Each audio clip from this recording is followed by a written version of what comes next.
Go! Go! It's go time! It's go time, Welcome everybody. back. Wait! Gotta clap again. You don't have to clap, I promise. 2, 3. Ready? Ah, my thumb! Alright, you ready? Yeah. 1. I won't hurt my thumb this time. Okay. 1, 2, 3. Is that the good stuff? I think so. The peak looks good. Sweet. The sound wave looks good. Alright. Welcome back, everybody. 3, 2, 1, go! To the That's You podcast. The Go podcast. It's me, it's you, it's Bree here too. We not wearing no shoes. Yo, fuck shoes. Fuck shoes. Fuck shoes, flip-flops, sandals. Yeah. Crocs. Yeah. Fuck them all. Fuck them up. All those shoes can get it. Would I get in trouble if I said the number that starts with a 2 and ends with a 1 over and over again? Would I get in trouble? I don't understand what the issue is. Like the 21? Like the 21? Babe. 21? Babe. 21? Babe, no. Is that what you're talking about? You want to answer 21? Babe. Oh no! We're canceled. For the first time ever, I swear we're gonna. If we get canceled, we're gonna Futurama that shit. Oh yeah. I don't know why we do get canceled. We're so sweet. I know. What did we even do? It's like an anxiety thing that we keep bringing. Yeah, up, I think so. Get canceled. Yeah, we have to say it first, and then they'll think that we're uncancelable. Yeah, that's right. Unfuckwittable, baby. Unfuckwittable. All right, you want to tell everybody what we're doing today? Absolutely, but first, we have to do all the things and the stuff.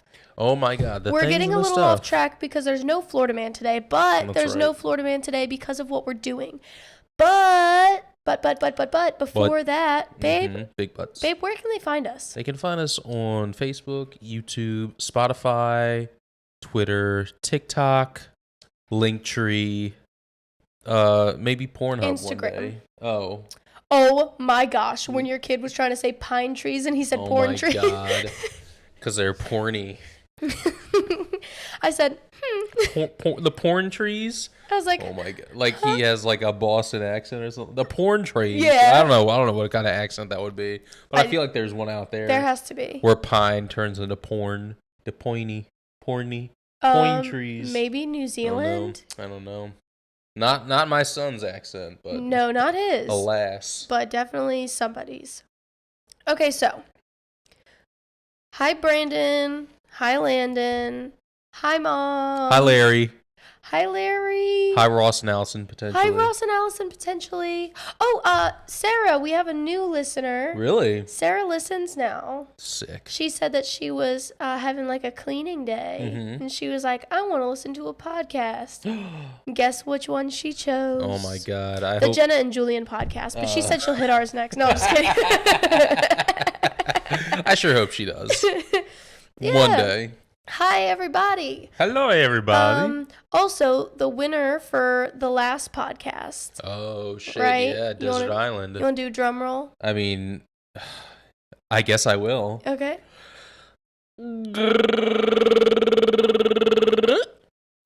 You'll have to wait and see. Wait, should I keep doing the drum roll? Sure, go ahead. Until we see? Yeah, sure. When are we going to see? Probably like an hour from now. An hour? Jesus Louises. I don't know. I don't know if I'm going to do that. Just play me on a loop in the background. Oh, you're right. I got you. It's like background music, except it's just you Chewbacca noising. It's like white noise, but awful. It's only half bad. white noise. Half white noise. Mixed noise. Under mixed reviews. Anyways, I think we've hit everything. And look, under 5 minutes, we've hit everything. Oh my God. We've got that link tree. We are the That's You podcast. Hi, Landon. Hi, Brandon. Hi, Mom. Hi, Jordan's mom. Yeah, I'm just making sure I covered all my bases. Okay. It feels weird not to go over 5 minutes. Okay. So I have to keep going. You have to keep going? Okay. Yeah. Is there anybody else you want to say hi to? Just hi, everybody. You think Conrad's listening? I don't know. He likes all of our stuff. That makes me feel like he's listening. Yeah. Hi. Hi, Conrad. Can I have a you week sweetheart? off? No. You don't want a week off. You'd be so bored. I just recently had a week off, and it was great. Oh. I loved it so much. You'll love it. Oh, shit. Sorry.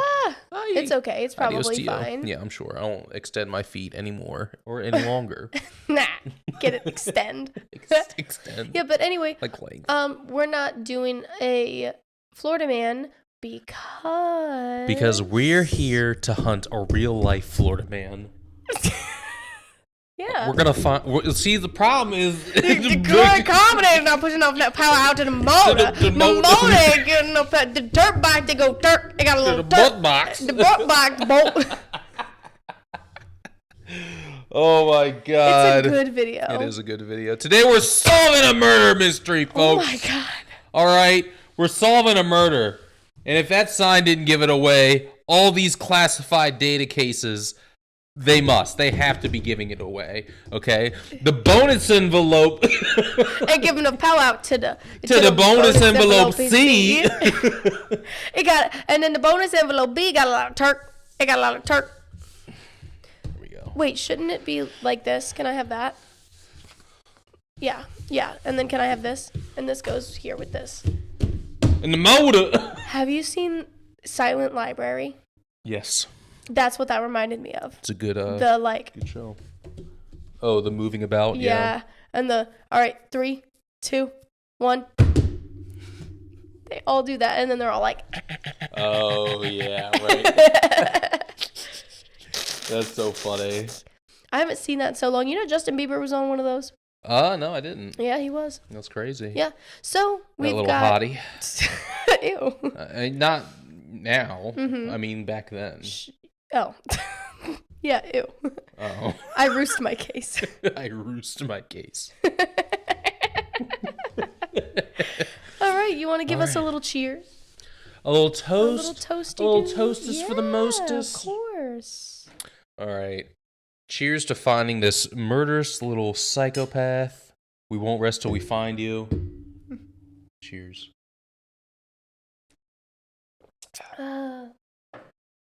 I hope you can hear a swallow. All right. Davenport Police. Where do you think Davenport is? Where do you think that is? Davenport? It sounds like Davenport, like Massachusetts is how I feel. I know there's also another Davenport.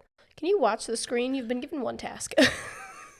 I've been given multiple tasks. I gotta be the brains and what the fuck? The looks. What the fuck? And I gotta make sure the computer doesn't fall asleep. What the fuck? I'm the manager, the marketing agent, the video editor, the sound editor. No. See, the producer, the videographer, the designer, the set designer. I am the fucking light guy. I am the manager. I am the agent. I will be collecting 10% off of 20%. I am the manager of chaos. I am the agent of chaos and the manager of expectations. Okay, that is who I am. You better be expecting something. All right. I'm not sure, but I'm pretty sure we have to read this first. Yes.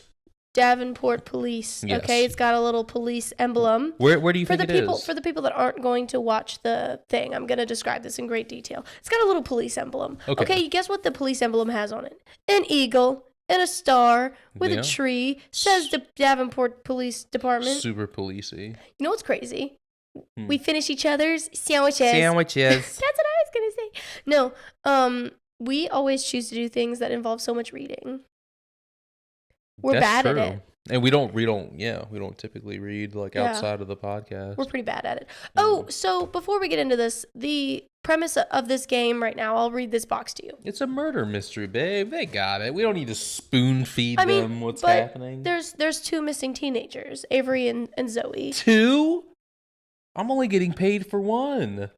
I should be getting 20% of 40%. I'm getting paid for the other one.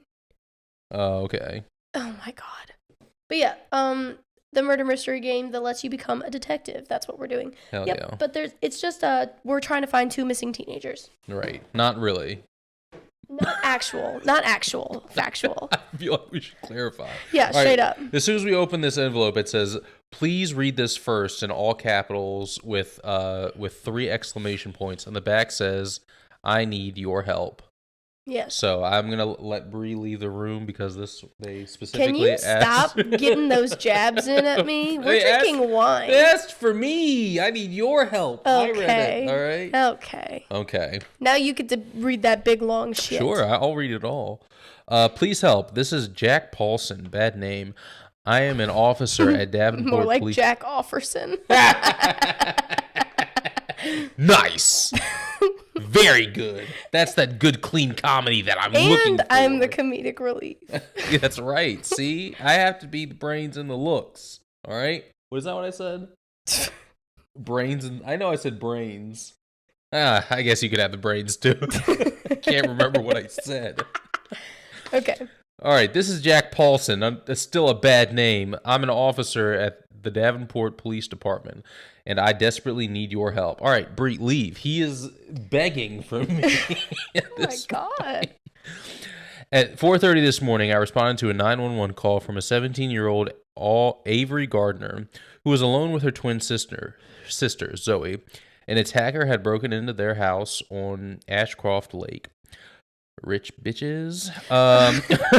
Sounds like a real fucking rich neighborhood. Are we sure we even want to find these bitches? Yeah, right. There's a free lake house up for, grabs right, now. exactly. By the time I got there, it was too late. The monster had already strangled Avery and left, taking Zoe with him. Oh my God, I hope Zoe's okay. She's probably not. Oh, well, you don't know. Didn't they say a strangler?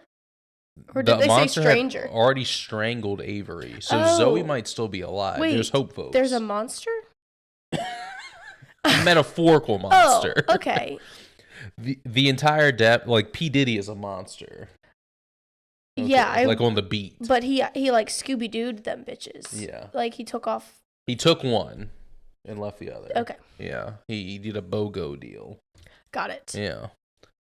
The entire Davenport Police Department, along with nearly every police department across the state, and I have been searching relentlessly for Zoe and the killer, while our chief homicide... I almost said chef. While our chef homicide detective was cooking up something good. Angie Cullen led the investigation. Angie's not just the best detective I've ever met. She's also my fiance. Kind of sounds like a conflict of interest there. Yeah, straight up. We're getting married next spring. Several hours ago, she sent me a text that said, I figured out the accomplice and nothing else. She hasn't replied or answered her phone since. As tough as Angie is, I'm really worried. I stopped by our house and she left her notebook and phone on the counter. So I checked our driveway security camera and watched her sprint to her car and peel out moments after sending that text to me. It's unlike Angie to leave her notebook behind, but it's clear that she has cracked open the case as she was in a rush. And she was in a rush. She even left some leftovers warming in the oven. Angie is in trouble, but her notebook and these investigation items are all I have, and I can't seem to make any sense out of it. She needs our help. I have to keep looking for her, but I could really use your help. If you can identify the accomplice she went after, please tell me ASAP. Both sincerely and urgently, Jack Paulson. Jack offers. Jack Okay. off my Paulson. Okay, and then there was pictures and things inside. Okay. So we have instructions. We have a little QR code we're going to have to scan whenever we think we've identified the accomplice. Right, and I will put that over there. Okay, cool. When you identify the person, I'll keep this in a safe place. Cool bees. So safe. And then we have a picture of the twins, and on the back of it, it says Avery and Zoe, 5 Lakeshore Drive, 7214. Key under front doormat. 79214. Oh, 79214. Sorry. All right. Right. This is what they look like. Those are the murderers. No. No. Murderees. Oh, murdettes. Murdettes. All right. I think we should just continue on inside of this thing. Are they twins? They're super twins. Well, they're not like the Wonder Twins. They're not actual twins? But they're very much twins. They're actually twins. They're actually twins. Okay, did it say that? Yes, it did, baby. When? Identical twin sisters abducted. Whoops. You gotta pay attention, baby. We're not starting off on a very good foot No, we here. aren't, but I swear we've done this before. We have. All right. This is how it started the last time, though. It took us a very long time, and then the ending was just like boom, boom, boom, boom, boom. Right. Once the pieces all came together. Crime, homicide, and abduction. Lead detective Angie Cullen. Time of notice 5:06 a.m. Victims Avery and Zoe Gardner. Case number. Yeah, it doesn't matter. G668-H. All right. Just read the freaking case number. Or you're off the case. You have 24 hours. Oh my God. The mayor's on my ass. Initial details: home invasion, murder of 19-year-old female identical twin sister abducted. If this notebook is found, please return to the Davenport Police Department immediately.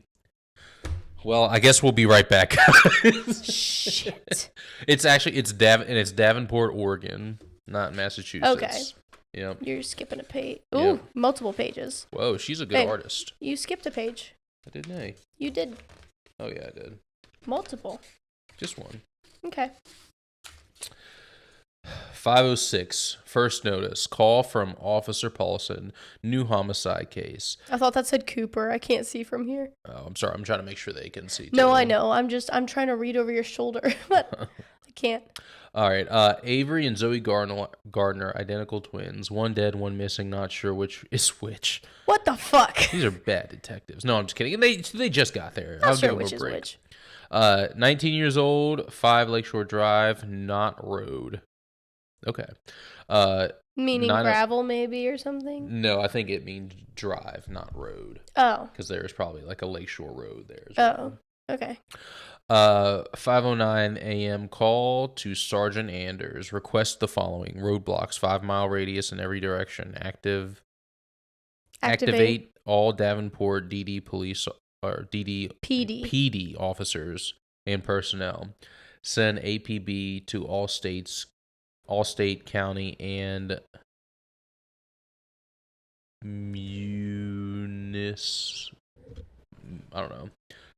departments. MUNICIPAL departments with description of missing woman. Maybe it's an A? No, I don't think so. Okay. They're all capital. Helicopter in the air if available. Contact parents - homeowner.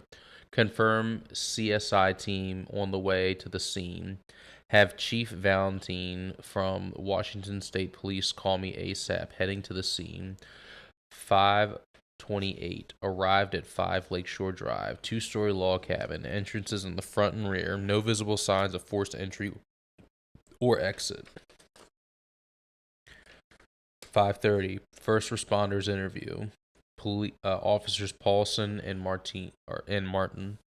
Dispatch at 4:25 a.m. Arrived 4:44 a.m. Delayed due to getting the wrong street address. Damn. Oh, probably that's why. We didn't read our first objective, did we? Yeah, we did. We have to find the accomplice. Okay. Is that what it says?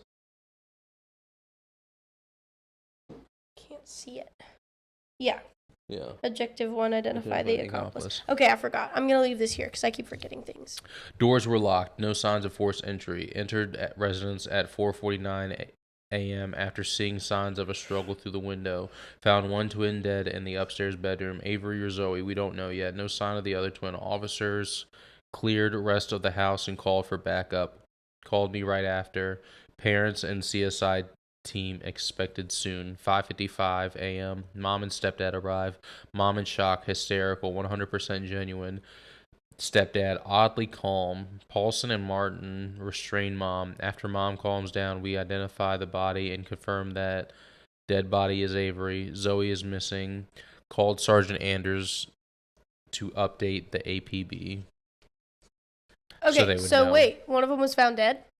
Just one of them was found dead. Okay. It was Avery. Okay. Zoe is still alive and missing, but we read that in the hoo-ha in the first one. Why can I not remember not shit? I don't know. The stepdad was oddly calm.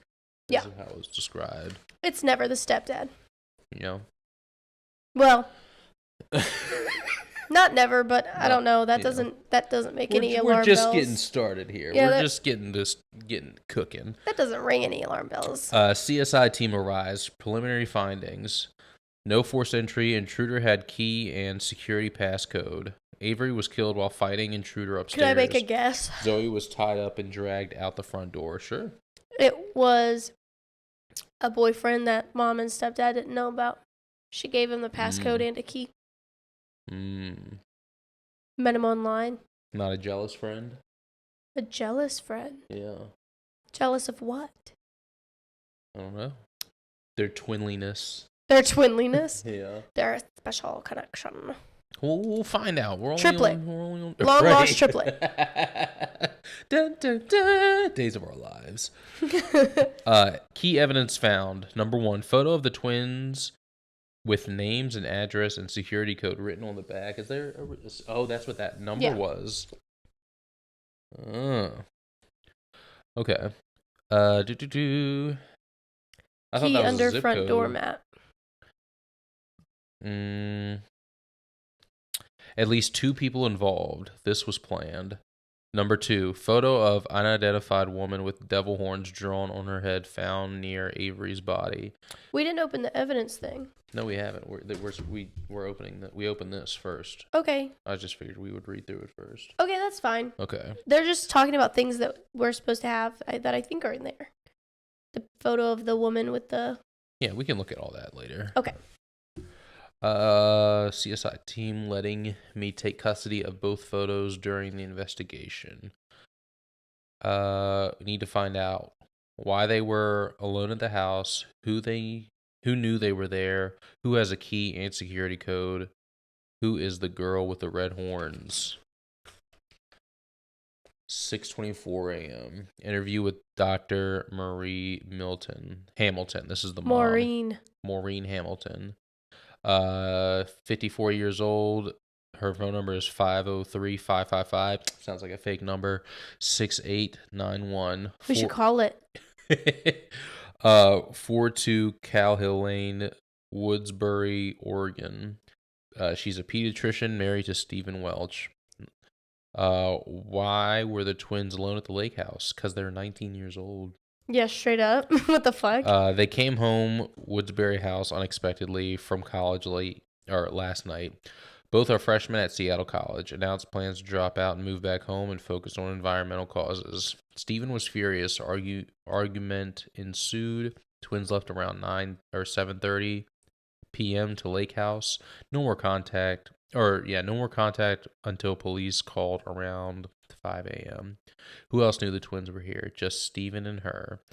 The twins left abruptly. Who's Stephen, the stepdad? Stephen is the stepdad. Okay. Twins left abruptly. It wasn't planned. They specifically asked mom not to tell anyone where they were. They wanted to be alone. Who is the girl with the red horns? Courtney Gardner, the twins' cousin. Not aware of any issues with either twin. Courtney is always kind of difficult. Asked mom to call cousin and father to tell them to get down here ASAP. 6:33. You're not going to get nobody out and call them at like 6:30 in the morning, get them down to a crime scene. That ain't happening. Discussion with CSI team, presumed course of events. Assailant enters front door and types in security alarm passcode, ties up Zoe downstairs, goes upstairs and strangles Avery, drags Zoe out of the front door, takes Zoe to another location, asks the CSI team to expand their search into the yard further away from the house. 6:46 a.m. Washington State Police received call from Chief Valentine's security. Says they are on high alert but haven't set up roadblocks on the bridges into Washington yet. Sorry. Bless you. Thank you. Chief Valentine is not available now. Wants me to call him back at 7 o'clock. And it has his phone number and his extension. So in 15 minutes each, they want the call back. 6:40 or 6:53. A lot of pages. Yeah, it is. You know how this is, baby. I know how it be. Do a lot of reading here. 6:45 or 6:53 a.m. Interview with Stephen Welch, stepdad. Stephen Welch, he looks fucking creepy in this picture. Well, to be fair, why the fuck did she draw him with half an eye and then like a really weird detailed eye? She went ham on this side of the face and then just kind of surrendered. Yeah. What the fuck is that? We'll have pictures of yeah, I know, but like, what the fuck is that? What the fuck?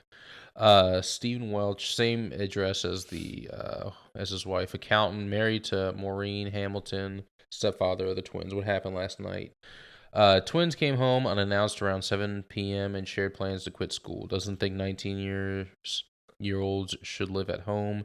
Big argument. Twins left to the lake house, woke up to police at 5 a.m. this morning.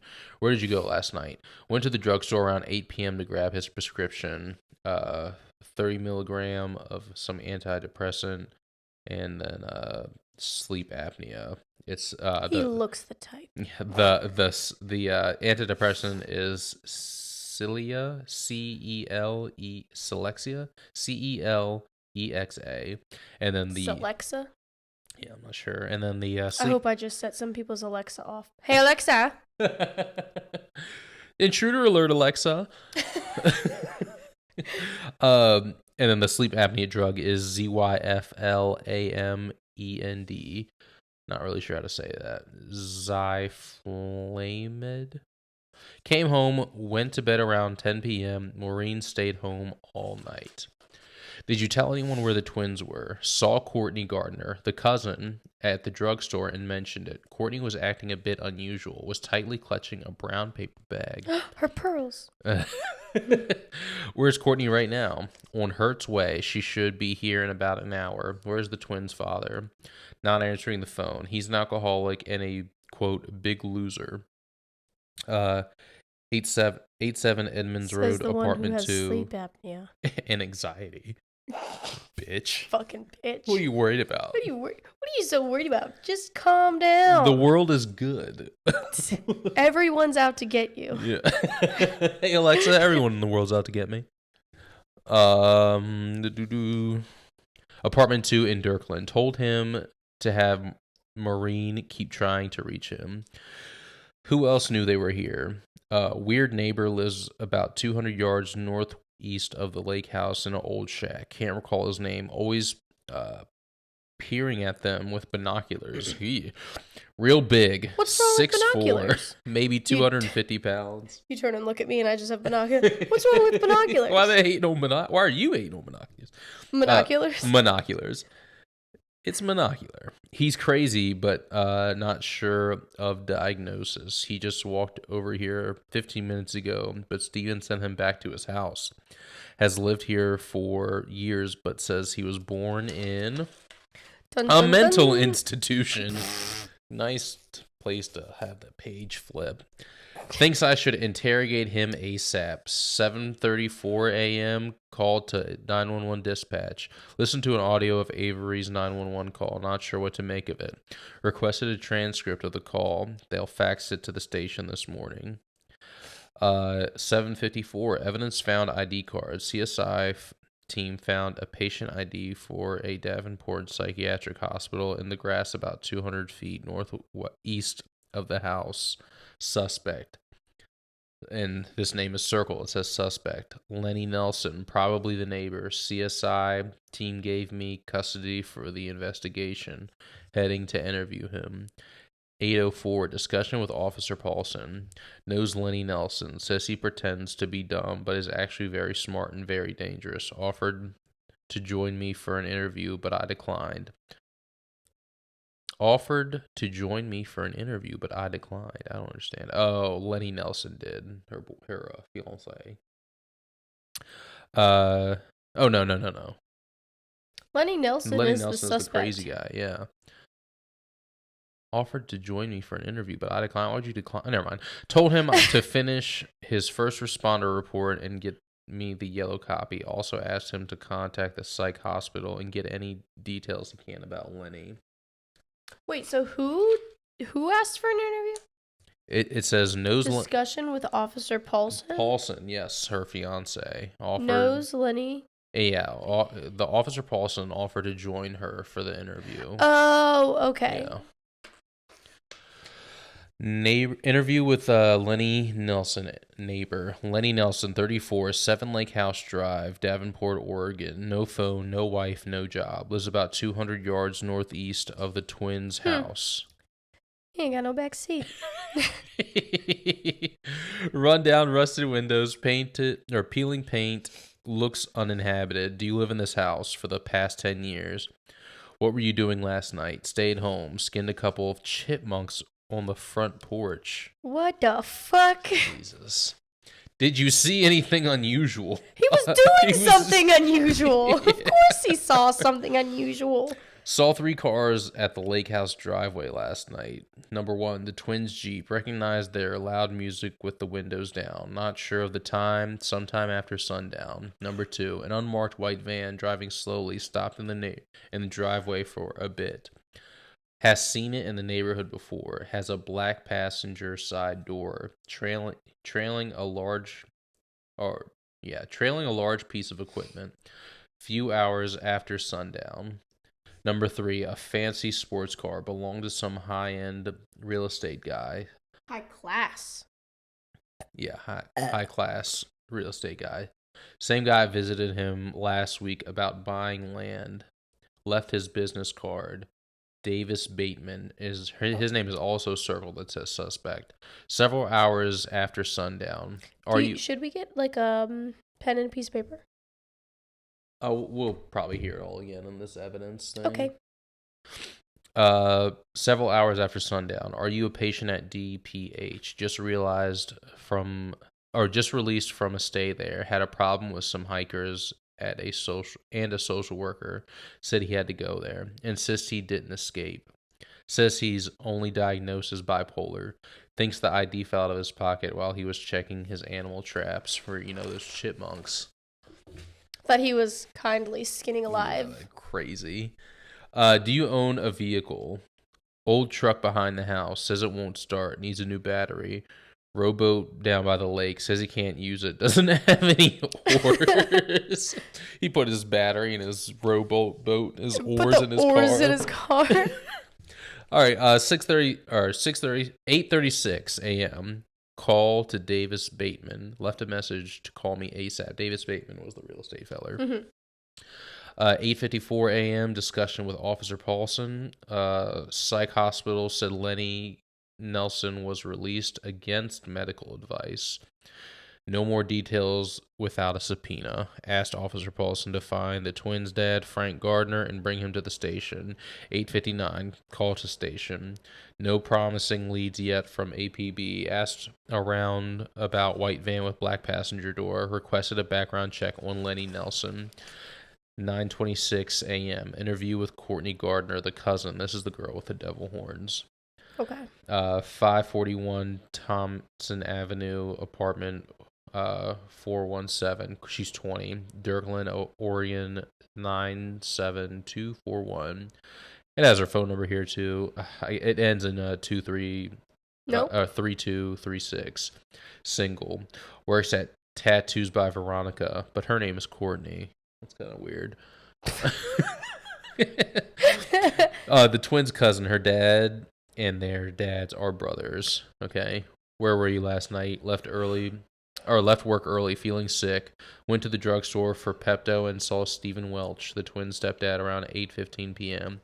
He told her the twins quit school, got in a fight with their mom, and then left the lake house. So that's weird that the fight was between them and the stepdad, but the stepdad said that they got into a fight with their mom. Yeah. Yeah.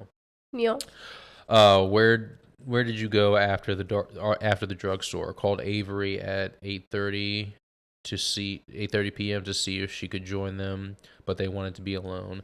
Asked her not to tell anybody they were there. Spent the night at Talia Carpenter's apartment. Coworker at Tattoo Parlor, and then it has her phone number. It ends in 7765. Did you know? The Muffin Man. Did you tell anyone where they were? Got a call around 9 p.m. from their uncle. From her uncle Frank, the twins' dad, looking for the twins. She said he was trying to reach them, but they were blowing him off too. She told him that they were at the lake house. Did you know the security code? Think so. Unless they changed it. Was up there a few weeks ago to pick up some clothes, sheets, towels, and stuff. Uses the key under the mat. Hasn't told anyone else. Why did we find a picture with devil horns drawn on your head? Says she doesn't know. Twins must have been mad at her for something. Seems like she was hiding something. 9:44, call to Talia Carter. Left message to call me back ASAP. Needs to confirm Courtney's alibi. Heading to the station for the news conference at 11. Holy shit. Oh my god, yeah. There's so many pages. There are so many pages. Ugh. We got this, folks. Let's boot and rally. Boot and rally. Had a little tootski of the wine here. Cheers, mates.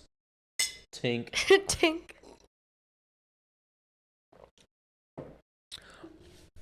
10:03 a.m. Arrived at police station. I need it.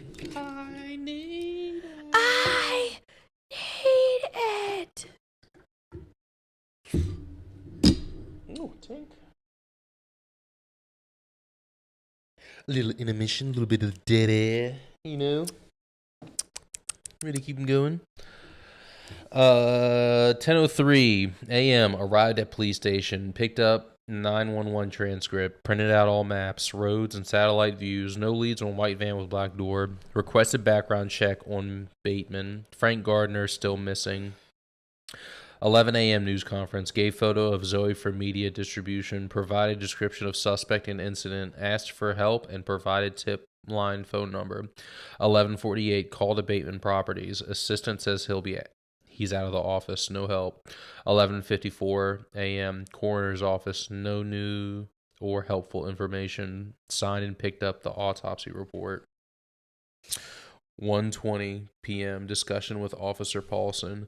Frank Gardner was passed out, really hungover, absolutely lost it when they broke the news. Gave me his first responder report. Yellow. I don't know what that means. Asked him to go find Davis Bateman. That's sad. Weren't they talking about what's sad? That they told the dad and he lost it. He's hungover and he cried. Weren't they talking about in the very first pages, something about a yellow report? A yellow report? Yeah. She needed the yellow paper.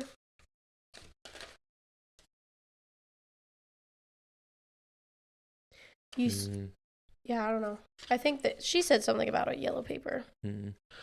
1:22 interview with Frank Gardner, the dad. Frank Gardner, 54, 87 Edmonds Road, apartment 2, Dirkland, Oregon. Phone number ending in 0328. Owns demolition company. Father of twins, ex-husband of Maureen Hamlet. Has a fresh cut on his forehead. Sloppy appearance. I like your cut, G. Sloppy appearance. Smells like booze. Completely distraught. Seems 100% genuine. When did you last talk to the twins? Called Avery and Zoe several times last night between 9 and 8. No answer. Trying to let them... 7 and 9. Oh, yeah, sorry. 7 and 9. No answer. Trying to let them in on a hot deal he had been working. What kind of deal? Flipping a house. Needed Avery and Zoe to co-sign the loan. Says it was an easy $50K. Avery eventually picked up around 9 p.m. Didn't want to talk about the house flip, and she hung up when he said it could pay for a year's tuition. Do you know the security code at the cabin? Yes, Maureen let him stay there last weekend. He was having an issue with his landlord. Who else knows the code? Nobody he knows of. Did you go anywhere last night? He went to Bryson's Tavern on Ari Street, played a pool tournament, and had some beers. Left around 2:30 a.m. Wally at the bar can confirm. Cap. Who else was there? Or who else did you tell there where the twins were? Jesus Louises. Who else did you tell where the twins were? Nobody. Never talks about the twins to anyone. Yeah, okay. That's a little weird. I mean, it makes sense. Look, how is the relationship with the twins? Not great. Split with Maureen 14 years ago. Says she filed a restraining order, which has really gotten in the way of the relationship. Doesn't like or trust Maureen's husband. Steven thinks he's a jack, ampersand. So, jackass, I imagine. No. We can read about skinning chipmunks, but he's reading the word we can't jackass. say ass. Yeah. 1:37 p.m. Call to Bryson's Tavern. Wally will be there until 3 a.m. to confirm alibi. 1:39 p.m. voicemail. Talia Carter. Talia is at work until 6 p.m. Can confirm alibi. 1:40 voicemail. Twins mom just remembered calling a tree company a few weeks ago to do some work around the house. No one else besides Frank and Courtney have been at the house recently. Didn't give them a key or security code. Excuse me. Twin Tree Landscaping. How ironic. Bum, bum, Phone number ending in 4099. 1:41 call with the Twin Tree Landscaping confirmed 2 weeks ago. Too far for them, so they sent a local guy in Davenport, Vince Wolf. His name is also circled and says suspect. His address is 46 Rancourt Drive, number 17, Davenport, Oregon. His phone number ends in 1627. Heading to his apartment right now. Another sketchy looking guy. All these, I mean, maybe this just like the style of which he chooses to draw them. I just wiggled it. You're clicking on things. Interview with Vince Wolf, tree guy. Vince Wolf, 42, 46 Rancourt Drive, number 17, Davenport. You already know this. Number ends in 1627. Aren't you paying attention? Tree cutter. Ex-con, divorced. White van with a black door trailing a large wood chipper parked outside. Hot dog. Lives in a rundown apartment complex. Has several weird tattoos. Wolf's eating meat, bloody bones, or bloody body parts, etc. Did you see... Wait, question. Go ahead. Does he have a picture of a bloody body part? Maybe if you leave that menu up, it might not let the screen go black. So just scroll back up. And click file. Nope, all the way at the top. File. Maybe if you leave that menu up, it might not go black. All right, let's see. Question. Answer. Does he have a tattoo of like a leg tattooed on his arm and the leg is bloody? Or does he have fake blood tattooed on his legs?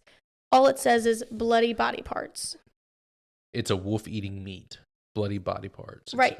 Weird. Oh, it says weird tattoos. So there's wolves eating meat, and then there's bloody body parts. Right, exactly. Right. So it could just be like a bloody leg or something on his body. Yeah. Like a tattoo. He has a tattoo of a leg that is bloody, or did he get his leg tattooed in a way that makes it look bloody? I think it's bloody body parts. So it's probably, I just wanted to know. I got you. Did you do any recent work at 7 Lakeshore Drive? Remember this job from 2 weeks ago? Routine tree trimming around the house. He didn't enter the house. Asked if the place had gotten robbed. Says it'd be easy since any idiot could have found that hidden key under the doormat.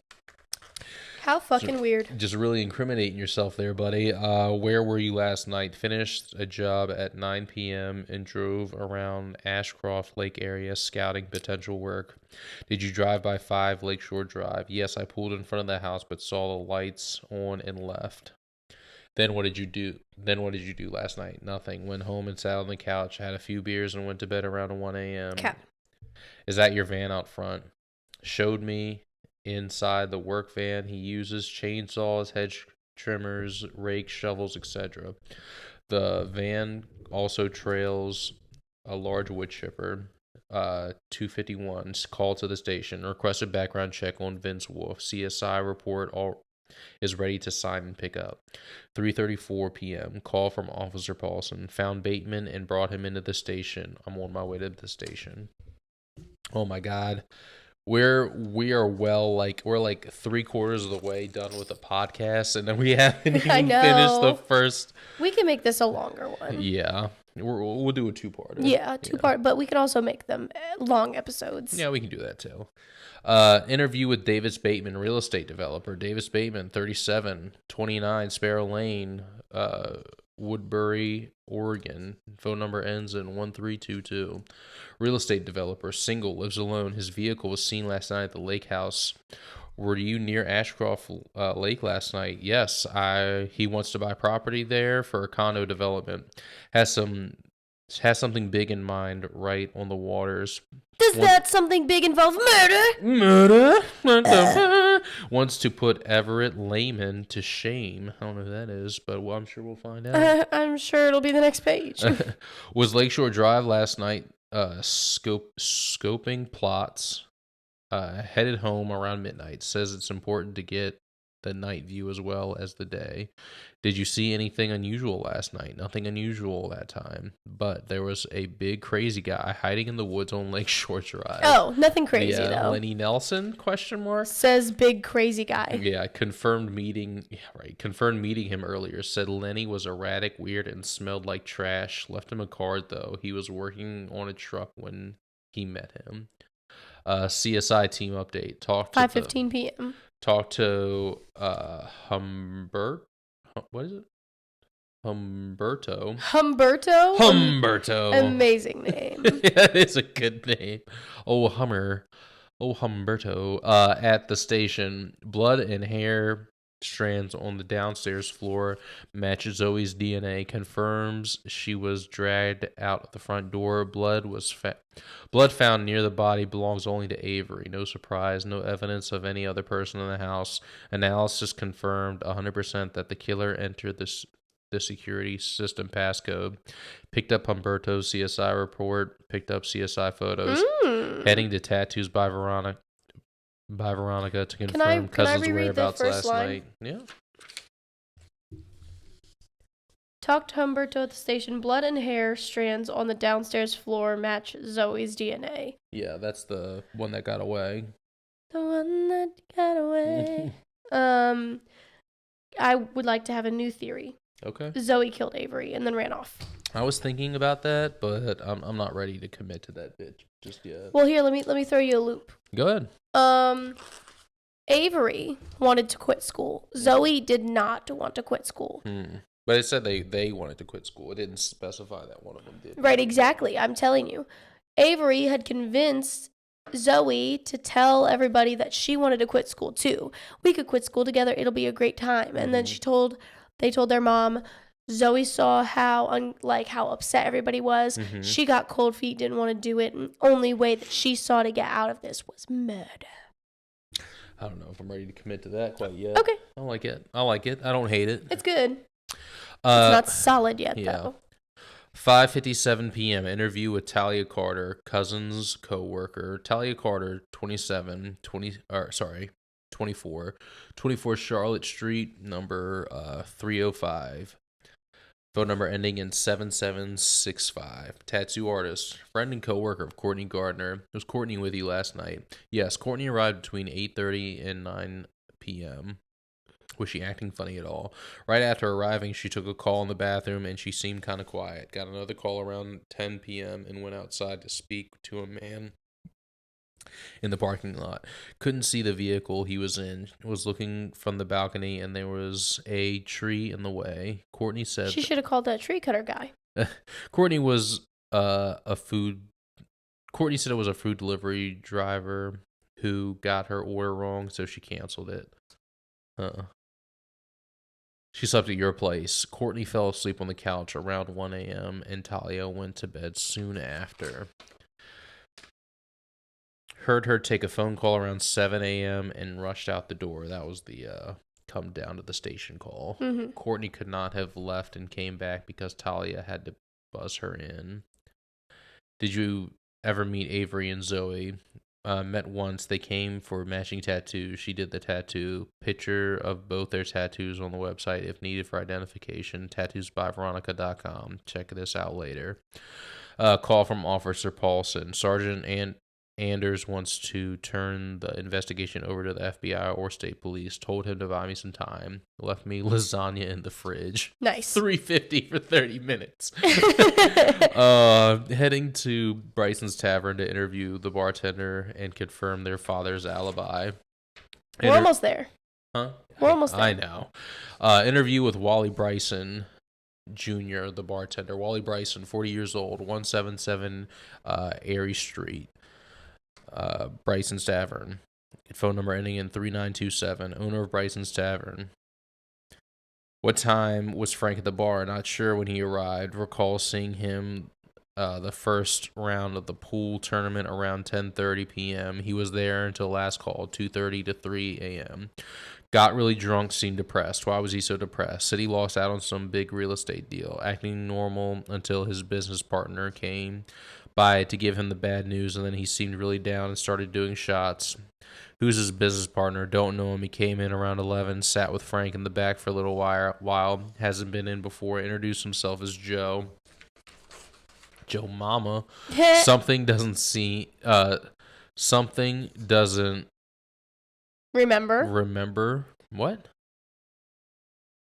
Have I skipped something? I think you have. I have not. Introduced himself as Joe something. There we go. Doesn't remember, but Wally will call me back if he thinks of it. How late did Frank stay? After this real estate deal fell through, Frank just sat at the bar and did shots until last call. Got really drunk by the end of the night. Could barely stand, slurring, etc. Well, that's illegal. Right. Fell on his way out, hit his forehead. Wally saw him stumbling towards the home when he locked the door at 3:15 a.m. 7:16 p.m. Voicemail from Courtney. Lied about calling in sick to work. Was fired for being sick and missing shifts. Bought a pregnancy test last night at the drugstore and took it in Talia's bathroom. She is pregnant. Says Avery drew the horns on her face as a joke. Avery calls her the devil on her shoulders because she always urged her to do bad things like getting pregnant, heading home and need to print the background checks, review my notes, and do some research. All right. Finally. Can we take a little time out? Yeah, for sure. Yeah, Thank you so much. We'll be right back, y'all. We'll be right back, folks. Just hit R. Hit this whole ass book. So we've got evidence, property of Davenport Police, case number G-668-H. You're going to want to remember that. It's going to come up later. It's going to come up later. He's shaking his head. Detective Cullen, victim, Gardner twins, crime, homicide, and abduction. So here we go. We got so many it's thick. It's thick. Oh, we got lots of things and stuff. Okay, cool. All right, so that's all that in there. Okay, so we have the usual things that we have in here, some pictures and a magnifying glass. Okay. And then we have some cards. I'm going to assume these are business cards from all the people that That's her mom. Hamilton is her mom. Okay, cool. All right, let me open our little magnifying glass because we will be needing this. Here you go. Do you want to keep it? Sure. We're going to be a bunch of Sherlock Holmes. Okay, cool. So there's that. And then we've got that picture with the devil horns. Yep. And Lenny Nelson's patient ID. Gotcha. So, we've got a whole bunch of papers here. The first one. Inventory of investigation items. And this is basically just everything that we have. It's like an inventory list, yeah. In this folder, so I'm not gonna read it. Yeah, you'll see as we go what the things are. Exactly. So we've got a little newspaper clipping right here. Mm-hmm. And I will be reading this because in the last one, the fucking newspaper clipping got us. Okay? It had some very important information on it that we did not see. On the back of it. So we're going to read this whole fucking thing. 19-year-old activist killed... Ooh, she an activist. We love a queen. Anyways. Yeah, they wanted to come home and be in the environmental causes. 19-year-old activist killed while twin sister abducted from Davenport Lake House by Andre Westcott, staff writer for the Davenport Daily. Our local community is in shock and on high alert today with news of a frightening incident during the early morning hours that left a 19-year-old Woodbury woman dead and her twin sister missing. At approximately 4:30 a.m. this morning, Avery Gardner called 911 to report a break-in at her family's lake house in Davenport. She was alone while her twin sister Zoe at their house with her twin sister. No. She was alone with her twin sister, Zoe, at their home on Ashcroft Lake. Not drive. Not drive. Not drive. No, not road. That's what it was. Not road. Yeah. Road. Roadhouse. Avery reported that an unidentified man had broken into the home, tied up her sister, and was coming for her just before her connection to the 911 operator was lost. By the time police arrived at the scene, they found Avery dead inside the house and no sign of either her sister Zoe or the intruder. Does it go like this? Mm-hmm. Okay. A state manhunt soon followed. Oh my gosh. A statewide manhunt soon followed. Oh, that nice.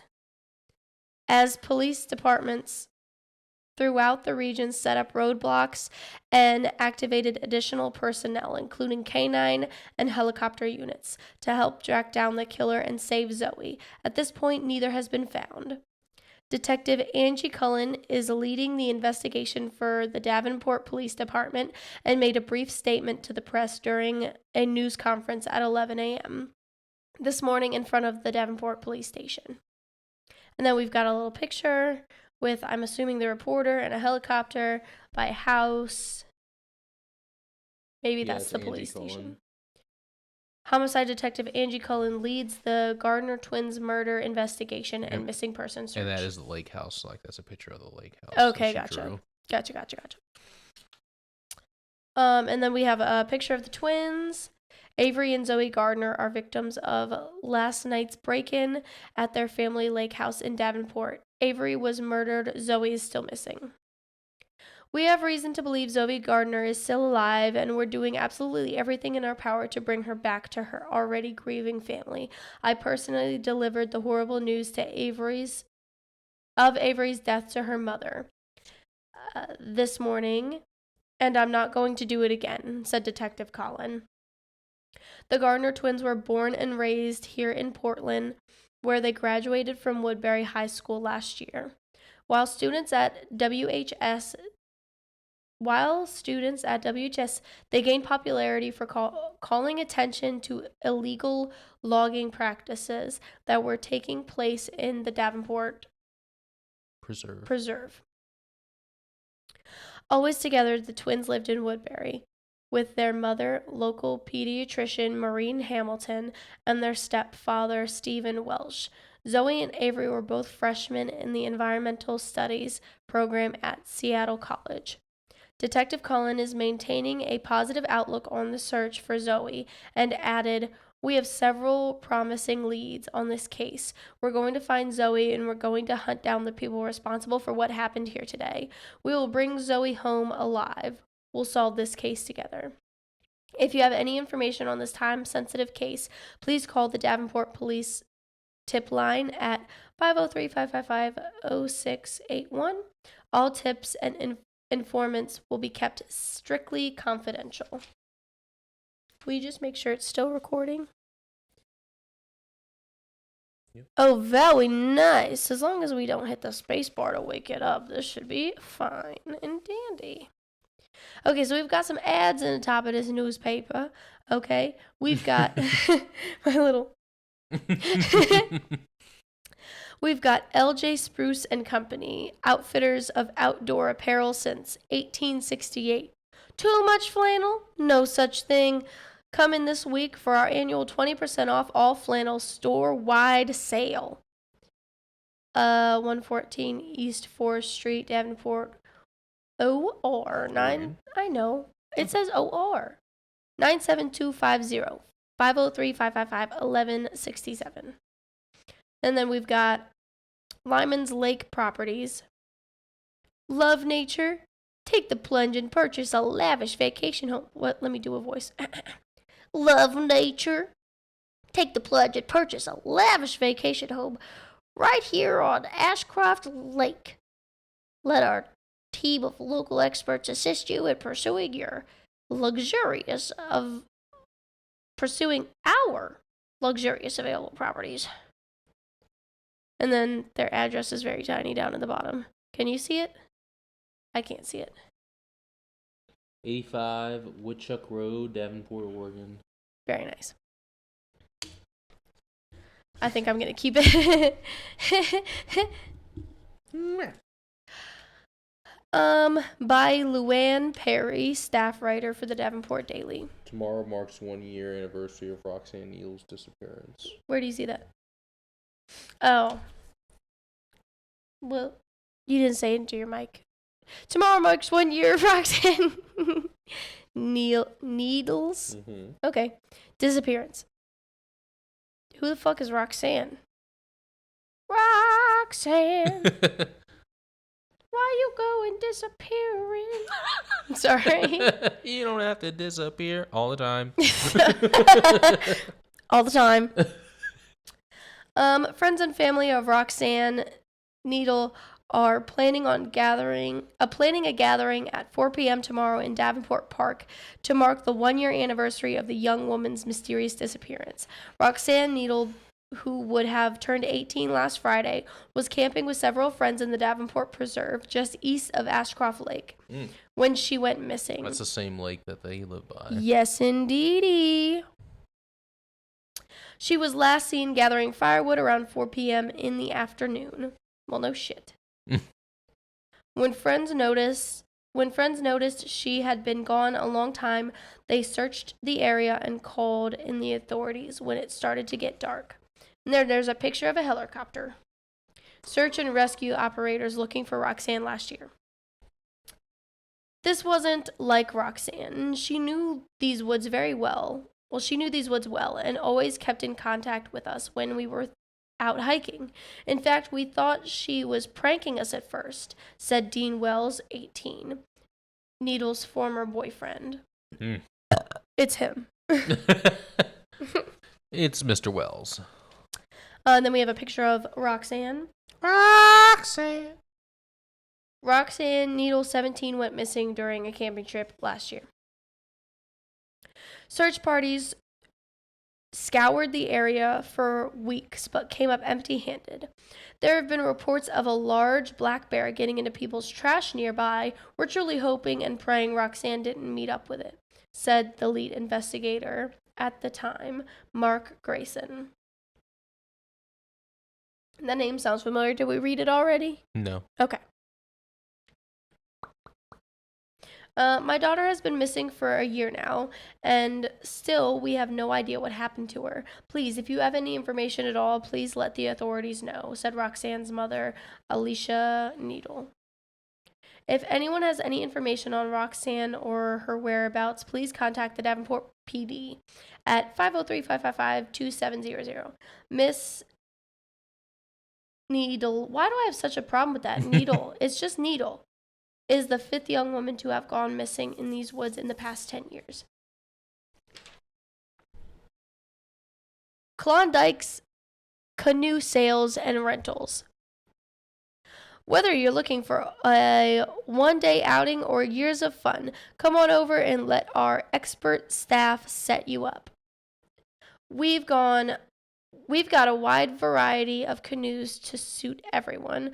Check out our new selection of jet skis and paddle boards when you stop by. 317 Grover's Corner, Davenport, Oregon, 97250, 503-555-8247. And that is the entire newspaper clipping. Now we've got the 911 phone call transcript. We've got Davenport Dispatch Center, time 4:23 a.m. Precinct, Davenport Police Department. Category, home invasion. Caller, Avery Gardner. Operator, Sandra Holloway. Duration, 2 minutes and 7 seconds. Operator, 911, what's your emergency? Hello? Hello? This is good. This is 911 dispatch. What's your emergency? I'm sorry, ma'am. You're going to have to speak up. How can I help? There's There's a guy in my house. We're getting robbed, I think. I'm not sure who he is. He's downstairs. I need police now. Please, can you help us? What's your address, ma'am? I'm on Ashcroft Lake. Lakeshore Drive. Number 5 in Davenport. That's number 5 Lakeshore Road in Davenport? Yeah. Can you send? How long is it gonna... I see now. Drive, not road. No, yes, she said road. Drive, not road. Rough city. Rough city, bitch. I'm sending police right now. I have a patrol car that should be there within a few minutes. What's your name, ma'am? Avery Gardner. My sister Zoe's downstairs with him. She's all tied up. How many people did you see? Just one. A man. He was wearing all black. Did you see a gun? Any weapons? No, I don't think so. I heard something and looked down the stairs, and I saw him and Zoe in the living room. He was tying her up, and he had, tape over her mouth. He was all black with a hood and gloves. That's all I saw. I think he saw me. Are you hiding, Avery? Can you get under the bed or in the closet? I'm in the closet. I have help coming right now, Avery. What else did you see? Did you see anything else, Avery? I can hear him. He's coming up the stairs. Help is on the way, Avery. There's a... 9 seconds of silence, followed by the sound of a door opening, a woman scream, and some muffled noises. Oh my god, Avery, are you okay? Avery, are you there? Boop, boop, boop, boop. Your call has been disconnected. At 4:25 a.m. And scene. We're good at this.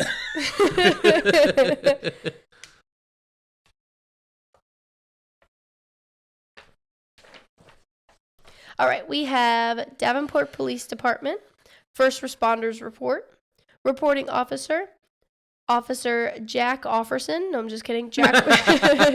Jack Paulson. Case number again. Time of report, 9:37 a.m. Medical required. Coroner.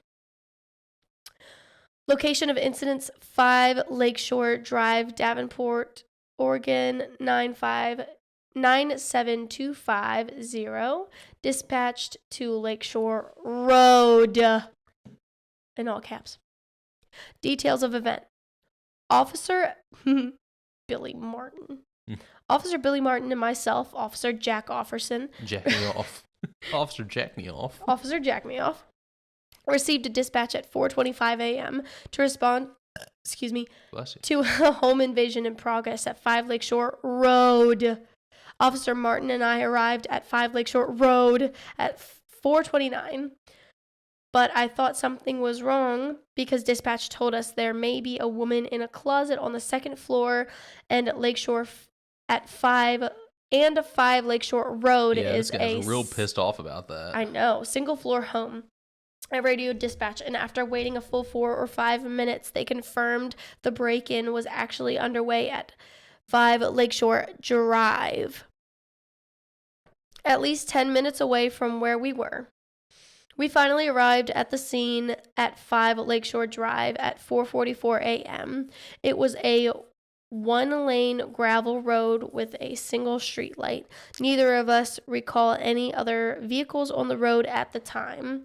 We saw nothing unusual on the property, no signs of forced entry into the home. Officer Martin stayed out front while I looped around the home and checked the back door. Nothing unusual in the periphery or rear of the house. I gave a hard knock on the front door and announced ourselves. No one answered, and we couldn't hear any sounds from inside the home. I peered into the front window and saw an overturned potted plant laying on the floor. I immediately radioed Sergeant Anders at 4:49 a.m. and received clearance to enter. I announced my intent to kick open the door and then proceeded to do it. We entered carefully with our guns and flashlights drawn. We did not hear any noises or movement, but I nearly fell after slipping into a small pool of blood about 3 feet inside the front door. It was clear the situation was not good. Well, no shit. Following standard protocol, we cleared the first floor, then ascended the stairs to the second, where dispatch warned us a woman may be hiding in the closet. In the master bedroom upstairs, we found a female lying face up on the floor. Officer Martin checked vitals and confirmed the victim was deceased. Her neck was scratched, red, and looked to have been strangled by extreme force. A shattered cell phone was next to her left hand. After clearance of the second floor, we requested backup, medical, and the CSI team. I phoned homicide detective Angie Cullen directly to notify her. The owner of the house and mother of the twins, Maureen Hamilton, arrived at 5:55 a.m. in a black four-door SUV with husband/stepfather. Her husband and the two of us were needed to restrain her from going inside the house. She settled down after 7 or 8 minutes. Homicide detective Angie Cullen informed the mother and her husband of our findings and took her to identify the body. The scene was turned over to Humberto and the CSI team, intact. You want me to read the next one? You read that whole book, baby. It don't matter. Do you want to read? No. If you think you're gonna, retain it better, reading it. It doesn't matter to me. Okay. You can go ahead. That one's a long one. I gave you the long one. That's all right. Can you check just one more time? Can you just wiggle that mouse for me? I'm so sorry. It makes me so anxious. Wiggly. I gotta click it. Uh-oh. I have to put my fingerprint in. Is my fingerprint? No, stop. Oh, yeah. There you go. Oh, hey. It did keep going. That made me anxious. I forgot to put your fingerprint in there. It just says the address. Homeowner is Maureen Hamilton. Has her phone number. Narrative: secluded lake house, setback from roadway, no forced entry through the front door, dash back door, or windows. All windows and doors were connected to security system, which was confirmed to be armed, indicating the intruder had the passcode. 3 sets of recently created tire tracks were identified in the driveway, although nothing was clean enough to get any tread patterns from or identify. Hospital ID card belonging to neighbor found in the grass about 200 feet northwest of the building. No additional evidence found outside the premise. The victim, Avery Gardner, female, 19, 5'10". Damn, girl, you tall. She could be a basketball player. Weight 138, race W. 240, tattoo found on left ankle, 42 Cahill Lane, Woodsbury, Oregon. Location of body, 5 Lakeshore Drive, 2nd floor, master bedroom. Body temperature, 95.7. Time of reading was that means she was not there for very long. Yeah. 6:29 a.m. Is the position of the body consistent with post-mortem levity? Yes. Oh, so that means they were moved? No. Post-mortem levity? No, that I'm pretty sure that basically just means like if you die in a certain position, all the blood is going to pool to that spot on your body. Like if you die on your face, you're gonna look like very bruised on the front of you. I'm pretty sure that means she was not moved after. Okay. Is the position of the body consistent with rigor mortis? Yes. Was the body intact? Yes. Clothing fully clothed? Was there anything suspicious about the victim's clothing? No. Decomposition was fresh. Injuries or apparent cause of death was strangulation. Manner of death was homicide. Forensic evidence on the body. Bloody fingerprints, check. Bite mark evidence, check. Bruises or bruising photographed on body, yes. For hairs, yes. For fibers, yes. That was all the forensic evidence on the body. Description of body: 19-year-old woman, approximately 5'10", 135 pounds, found upstairs. Yeah, found upstairs in the master bedroom, lying on her back. Apparent victim of strangulation. Neck is bruised with scratch marks. A phone was found near her left hand with a smashed screen. It appears the phone was used as a weapon against her assailant. Deep cut on left hand appears to be caused from the glass on the phone screen that shattered. Okay, and then you guys will have the sketches of all the scene, the victim's neck, and the victim's hand as well. The weather, there was an overcast and the temperature was 62 degrees, no odor, scene contamination. Was a walkthrough conducted before this investigation began? Yes. Was the crime scene perimeter established? Yes. Is there any evidence of contamination in the crime scene? Yes. First responding officers stepped in a pool of blood by the front door. Forensic investigation. No non-family fingerprints were found on the body, doorknobs, stairs, railing, security pad, or elsewhere. Killer was reported as wearing gloves, and our investigation confirms. Only shoe prints were found. Inside or outside were those of the first responding officers who stepped in a puddle of blood breaching the front door. Fibers-hairs, four brown hair strands on the threshold of the front door. Samples collected and sent to the lab for analysis. Blood splatter. No relative findings. Some blood was found near the front door that appears to belong to the kidnapped victim, but splatter marks are inconclusive. Additional notes. Very clean crime scene. Suspect appears to have been very careful not to leave any trace behind. Awaiting lab results from hair and body analysis. Fingerprints found throughout the crime scene belonging to several family members. However, all indications point to killer wearing gloves and leaving behind no evidence of their identity. Blood puddle found in the master bedroom from victim's cut on hand from smashed smartphone. Strands of hair found in front door threshold presumed to belong to abductee. No contamination of crime scene indicated other than previously mentioned. Photo log. Number one was we'll have pictures of all this stuff. They're probably all in here. Yeah, number one, external view of the lake house. Number two, victim's body on the second floor, master bedroom.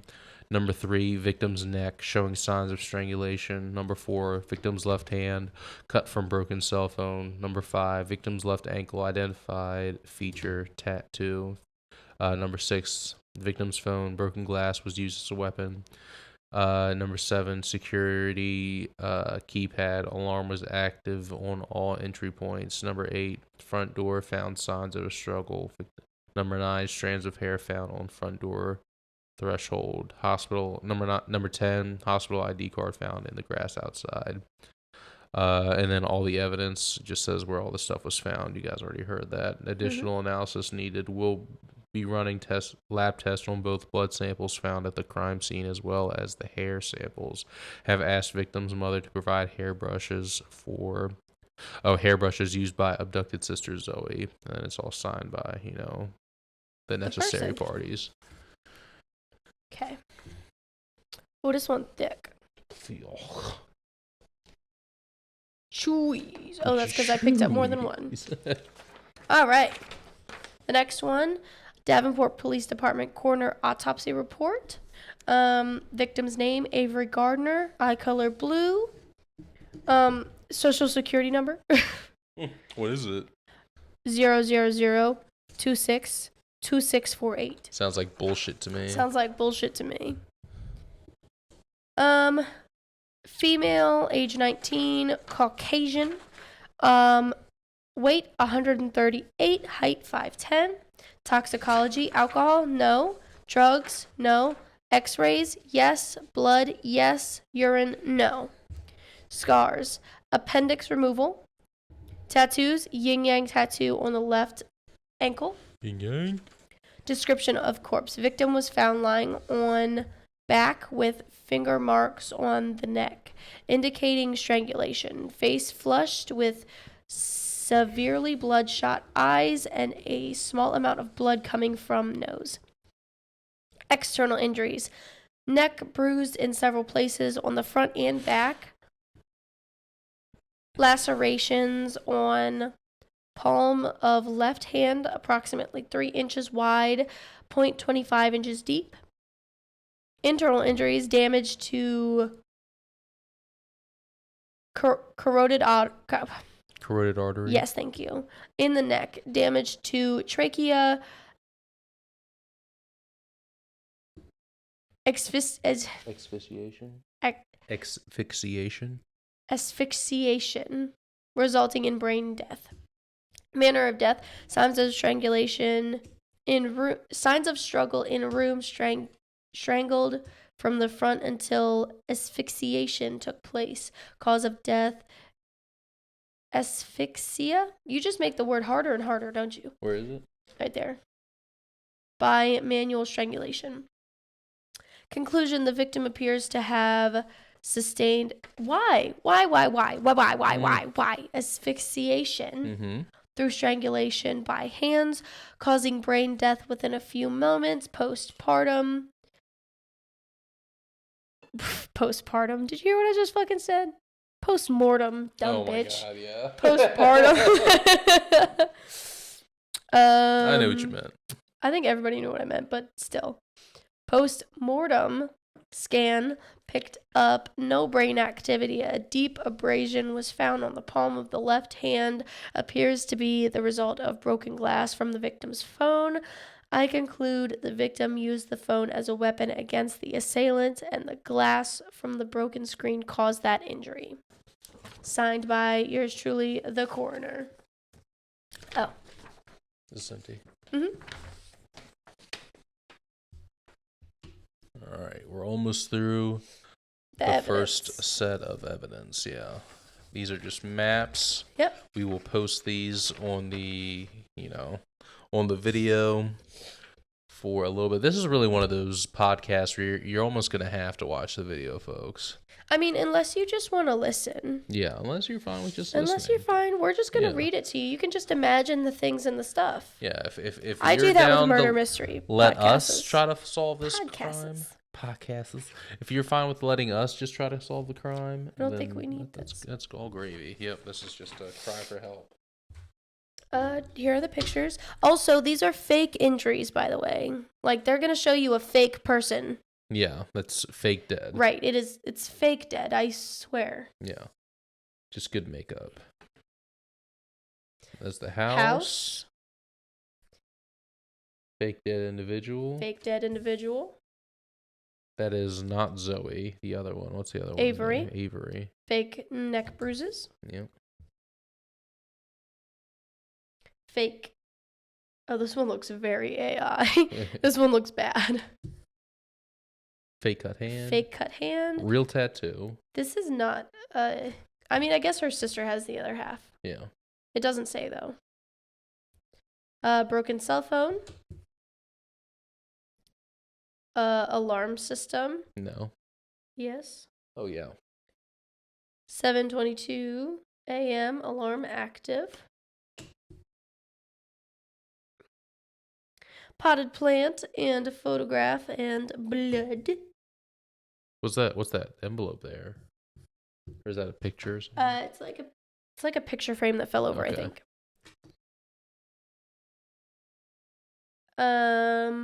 Strands of hair stuck in looks to be like a door frame. Yeah, the door frame. And Lenny Nelson's ID picture. Yeah. In the Grace. I want it to fit right there. I want it so badly to fit right there. Here, I'll put it here. Hold on. Okay, yeah. Yeah, that's good. Yes. Yeah, cool. Okay. All right.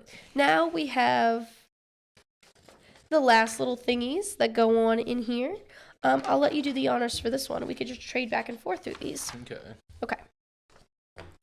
Lenny Nelson, social security number. I'm not going to tell you guys that because I don't want my boy Lenny's information getting out there and stolen like that. Yeah. Birthday, June 22nd, age 34.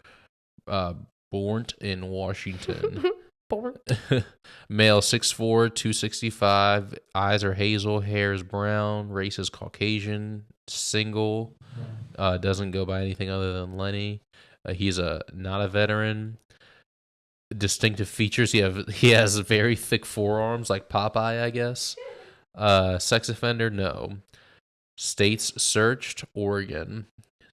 Search information, suspect. His status is a suspect. Search type, Oregon State criminal. Requester, Davenport Police Department, state ID 01472. Court record, description, menacing. I didn't know that was a crime. It is. Maybe prowling. Excessive menacing. But menacing. Okay, he was guilty. Sentence. Yeah. Sentence, social service and intervention, status closed, degree of offense, class C misdemeanor. He has another case of careful, SpongeBob. He has another case of stalking, misdemeanor, class A. Disposition was guilty. Sentence was $1,000 fine. Status is closed. Another case number, assault, second degree, felony, class B felony. He was 27 at the time, so 7 years earlier, guilty. Sentence was 6 months in prison, 50 hours of community service. Description, disorderly conduct, misdemeanor, class B. He was 25 at the time. Sentence was a $500 fine. Another crime, unlawful entry into a motor vehicle, a class A misdemeanor. He was 21 with a $200 fine. Disposition was guilty. All these crimes he was guilty of. He's the criminal guy. Yeah, he's a criminal man. Oh, look here. Surprise, surprise. Animal abuse, 18. Yeah, skinning chipmunks. Misdemeanor, class A, guilty. Disposition, 200 hours of community service. And status is closed. Yeah, he's got crazy and he's in his eyes for sure. 100%. Yeah, I mean... They said that the code was put in by the assailant, and one of them did say he said that he found the key very easily. Yes, this weird guy, the treeman. Yeah.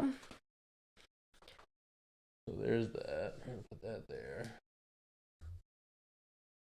Okay. Next, we have file number, long number, purpose code, long number, SRUID R106. Name, Vince Wolf. Social security number 000747782. Babe, what the fuck? This is going to get us in trouble. Address 46 Rancourt Road, number 17, Davenport, Oregon 97250. Driver's license number, long number. Date of birth 01/27, age 42. Birth state, Oregon. Have I been saying Oregon or have I been saying Orlando? You've been saying Oregon. Okay, cool. Male, 6'1", 231 pounds. Eye color blue. Hair color brown. Race Caucasian. Are they talking about his beard hair is brown? Because he ain't got no head hair. Maybe his eyebrows. Okay. Marital status single. Alias Vinny Pop. Vin Joe Mamba. King Papa. The Labo. So he's probably the dad's business partner because the bartender said that his business partner's name was Joe something. Joe something. Can't remember. Yeah. Veteran? No. Distinctive features, tattoos all over body, scar on left hand. That plays in there somewhere. Just can't figure out how. Okay. Sex offender? No. State searched, Oregon. Search information.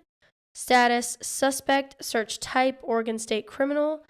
Requester, Davenport Police Department. State ID.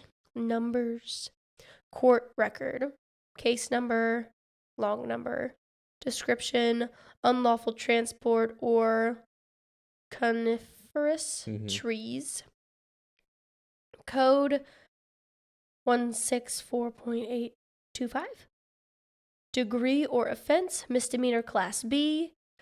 Case number, long number, description, robbery, first degree. Code number. Degree or offense, felony class A.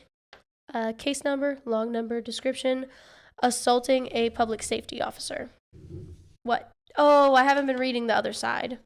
So for the first offense that she read, that was the most recent one that he had done. It was a year ago. He paid $1,000 fine. He was found guilty. The second one that she had read was done 6 years ago. He was guilty, and he served 4 years in prison with 500 hours of community service. Now go ahead with the after the felony robbery. class A. No, assaulting a public safety officer. Yeah. Felony class A. Age. No, that was class C. Oh shit. Class C. Age of defendant 31. 11 years ago. He was guilty. 3 years prison. So he hasn't been out of prison. He's been in prison a long time. Right. 3 years prison, 100 hours community service. Case number, long number, description, strangulation. Womp womp. Felony class C. Age 26. Guilty. 3 years prison, 100 community service hours. Case number, long number, description, unlawful use of a weapon. Felony class C. Age 24. Guilty. 18 months prison, 50 hours community service. These seem like kind of light. Right. Case number, long number, manslaughter, 2nd degree, felony class B. Which means it was not planned. Right. Felony class B. Age 19. Guilty, 5 years prison, 100 hours community service. Status closed. So he really hasn't been out of prison at all. Yeah.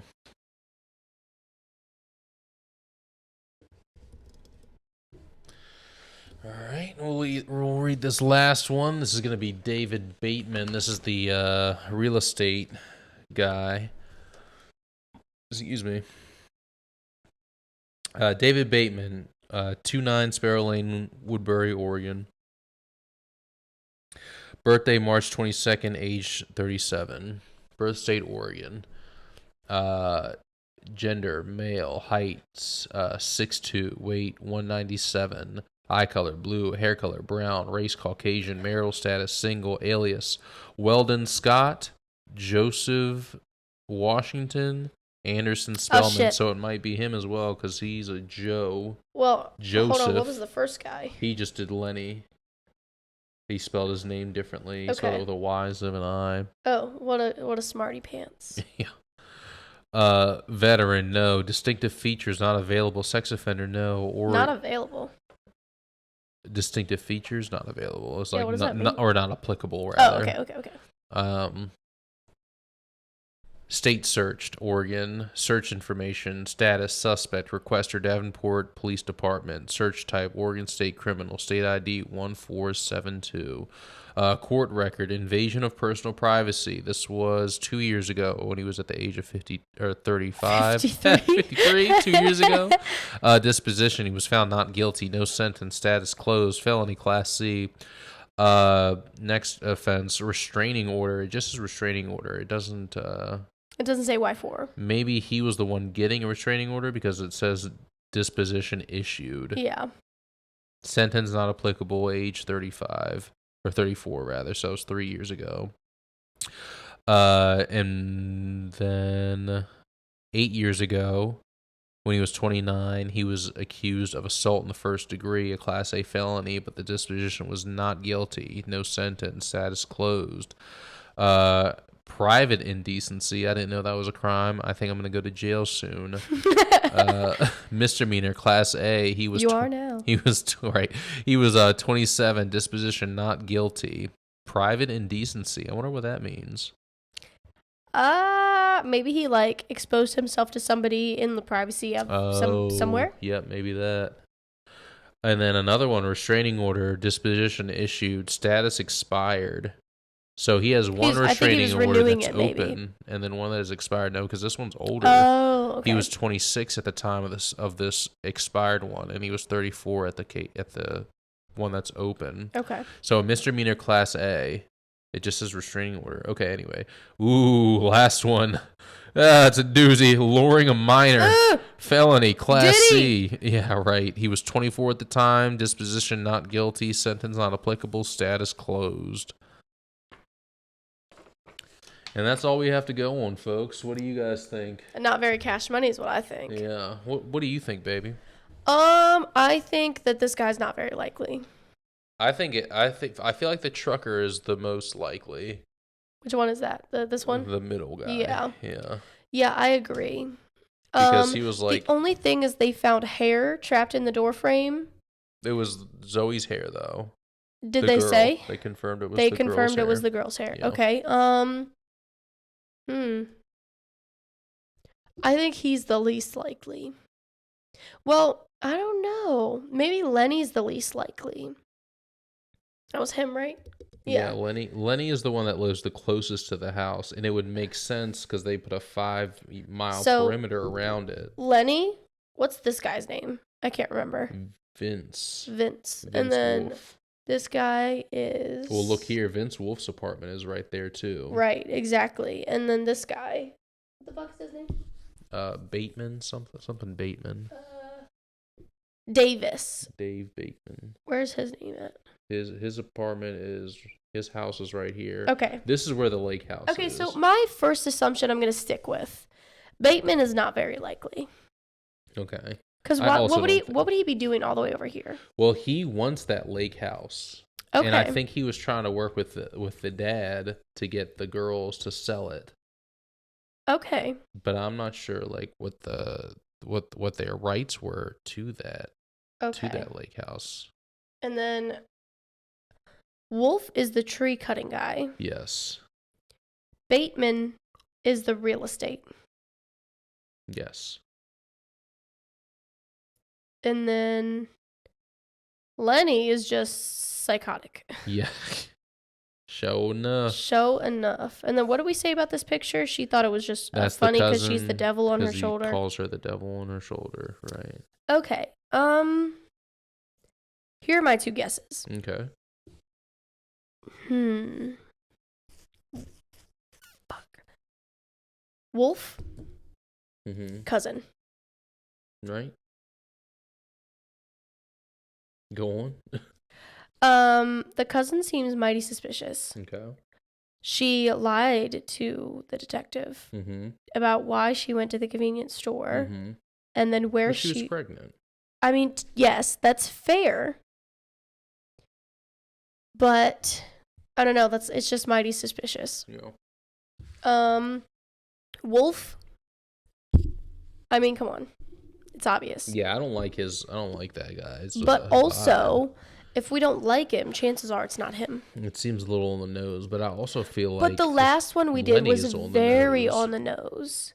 Yeah. The last one we did was absolutely on the nose. Yeah, after we had, pieced together the escape route issue. Right. And then here, do you want to look at this other map? Yeah, sure. Yeah, please. This seems like it's closer to... This is the actual lake house. Right. This is like zoomed in. So this is Lenny's house. Mm-hmm. This is the lake house. Direct line of sight. ID card was found. Lenny's ID card, that right there, was found right here.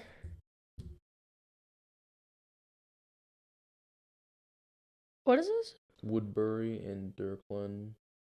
About 35 miles west. Yeah, that's like where these folks live. Okay. I don't know. It seems like they're like pointing at Lenny. You know what I'm saying? I know, but that makes me feel like it's a red herring. Yeah. That we're going to think it's too obvious. What about anything in the newspaper clipping? Here's the thing that I don't like about the newspaper clipping. They say it's this girl, like, the disappearance. Roxanne has disappeared, and this is the same... In the same area. Ashcroft Lake. Right. Right. So my theory is that Vince Wolf spends a lot of time in this area looking for... And how old was she?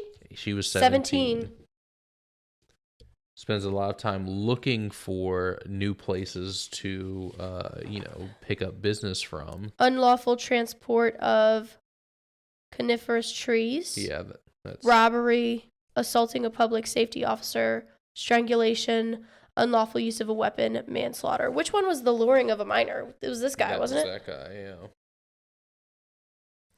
But he just kind of seems like a scumbag, but he doesn't seem like right. And he's been found not guilty for any of them. Right, and that's it could give you a god complex as well. He was found guilty for literally everything. I don't understand what benefit he would have from getting the twins murdered, or one of the twins murdered, or kidnapping the twins. These two get a benefit.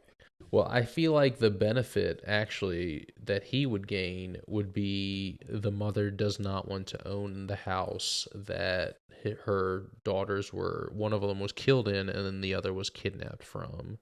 That gives the owner of the lake house a motive to sell. Right. Yeah. But that's just a motive for Lenny. He's the real estate guy. Lenny is not the real estate guy. No, this guy's the real estate guy? Yeah, Bateman. Oh, yeah, you're right. Right.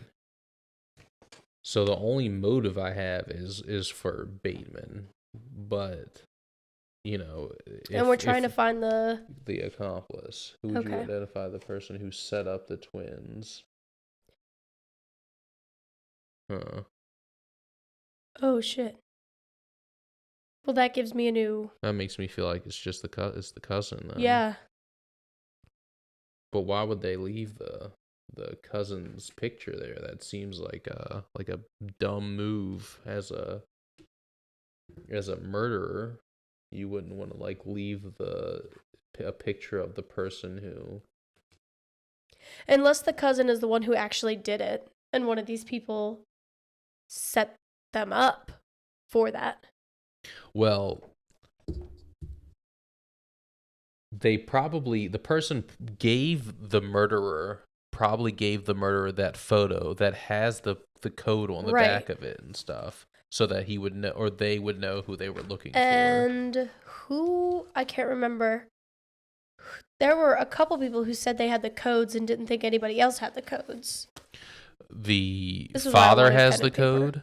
The father has the code. The mother. The mother, and then the stepdad, and then the cousin. So it has to be one of them. It feels like that.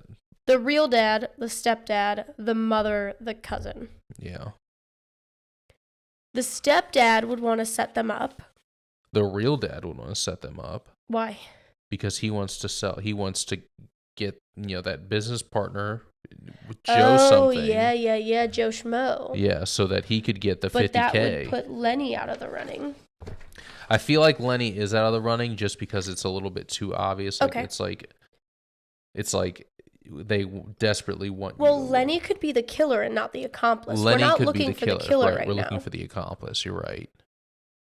So that puts Lenny out of the running for the accomplice, because I feel like he's more of a I'm going to kill you rather than I'm going to set you up. Right, and I feel like Lenny would do it too sloppily. I don't believe Lenny would do it in such a way that he would get away with it. Where this guy, the Davis, Bateman, would be the kind of guy to do it in such a way where he would not get caught per his criminal record. Right. I also want to point out, I feel like this is so much easier since we have it all spaced out like this. Mm-hmm. The last time we did it, it was all just kind of piled up. Yeah. This is a lot easier to remember the things. Yeah. I'm willing to bet they're going to say pick the accomplice and why. Well, you want to take a look at the QR code? Yeah, sure. Do I have it over here? Do you have I have the QR code. I need your phone. Okay. Yeah, here you go.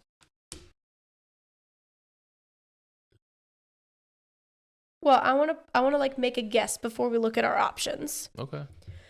So, my guess is going to be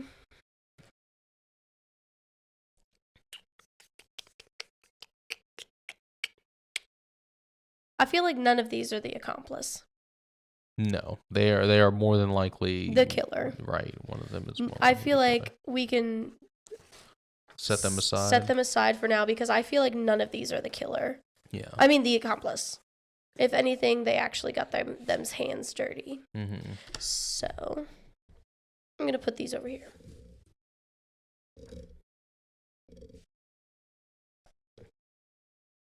Okay. I feel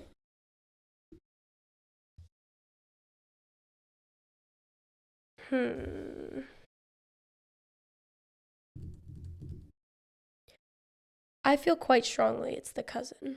Okay. I feel quite strongly it's the cousin. That's the accomplice, at least. I'm leaning towards the dad. Really? The real dad? The real dad. Okay. I'm leaning towards the real dad.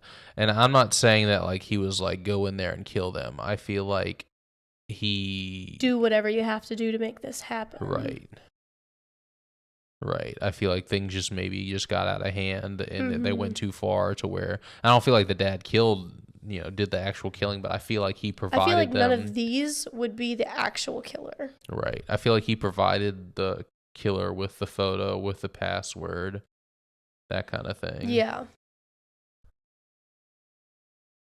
And I feel like he worked with, the landscaping fella to get that done. Okay. I'll go with you. Yeah. I'll go with you. You believe you can get jiggy with that? I can get jiggy with that. I'll go with you. Okay. Which item is needed to identify the accomplice? Damn it. I knew they were going to do some bullshit like this. Yeah.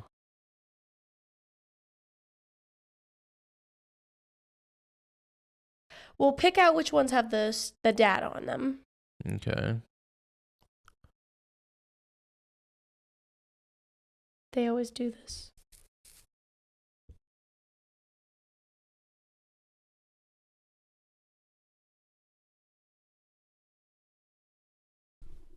Where's the dad's, in this.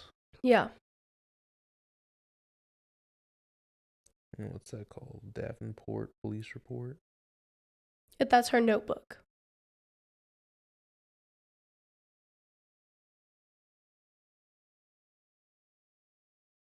That's Cullen's notebook. Yeah, there we go. You want to do that? All right. Check the answer? Yeah, sure. First try, let's see. Let's see. Try again. Try again. Okay. Yeah. What did it say? We can't click need a hint. It said... Yeah, need a hint literally tells you the answer. It just gives you the answer. It's so annoying. All right, so it's not the report. Okay. Okay. So then let's think. Maybe the photo of Avery? This thing?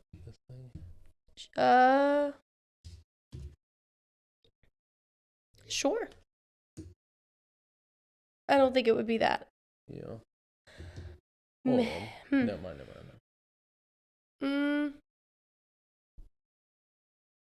Try the newspaper clipping. News article. Nope. Okay, hold on. Oh no. Hold on. I think you're wrong now. Okay. Is there anything with the cousin? With the cousin, there's a photo of Courtney with red horns, and then there is this. Okay. I don't think. Try the photo. Where was the part where she called? Oh, it was in there. Okay. Try the photo. Photo of Courtney with red horns.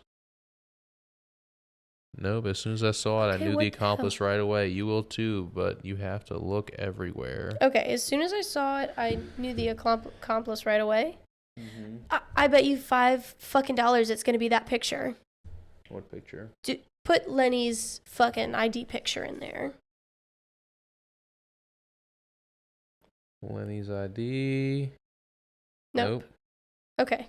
And we'll cut all this out in post. So everyone can No, we think won't. That we were right the first time. No, we won't, because this is the struggle that we did for the first one too. Yeah. And then after you get this one, everything just kind of goes boom, boom, boom, boom, boom, boom, boom. Right. Everything lines up. Yeah. And like we would have gotten the fucking newspaper clipping if we said have a hint and they just told us the fucking answer. It was so frustrating.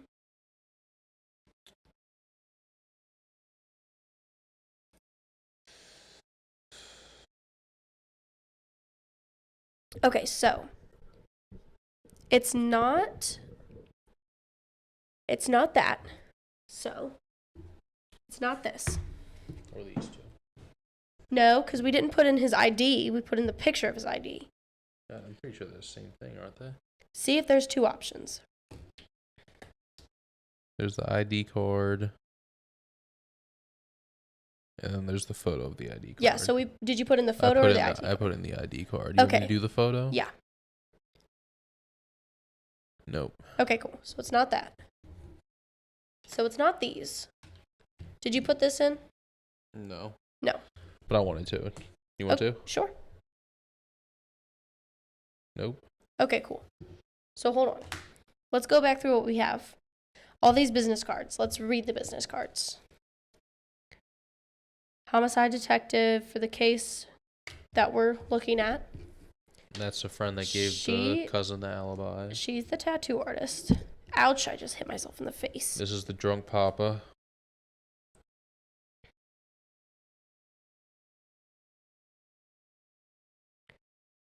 Yep.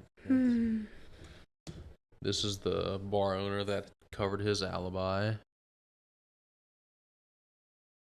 I think it's this one. I think it's gonna be this. Yeah?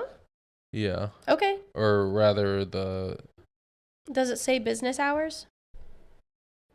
Owner. It doesn't say business hours or anything. It's got to be something really obvious.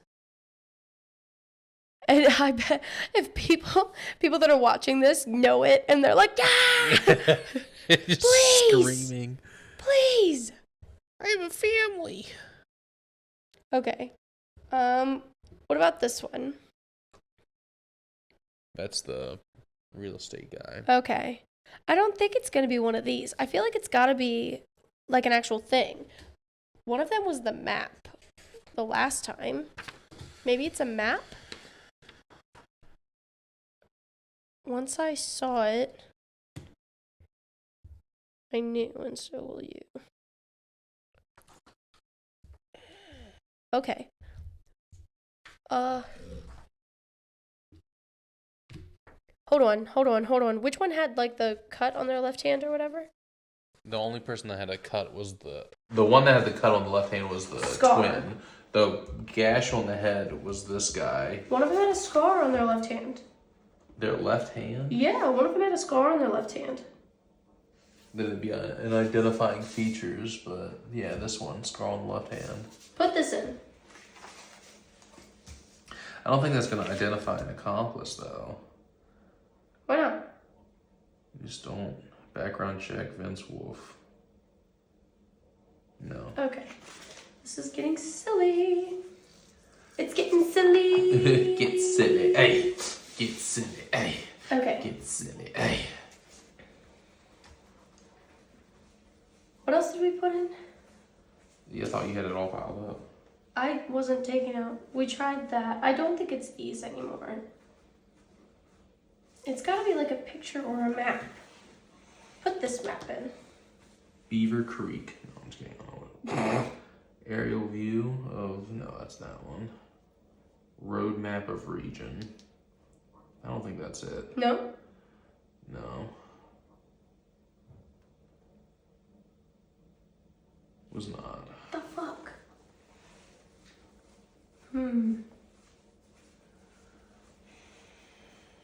Put the 911 transcript in. Based on what? Based on the fact that the 911 operator is the accomplice because she sent them to the wrong address. No. Try it. No. Try it. Babe. Try it. We're shooting blanks here. We're Yeah. shooting in the dark. Yeah. You gotta nothing. give me a reason. I've got nothing.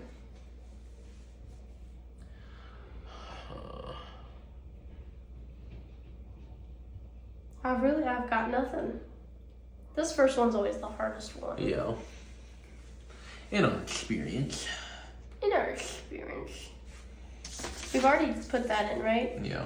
Okay. This.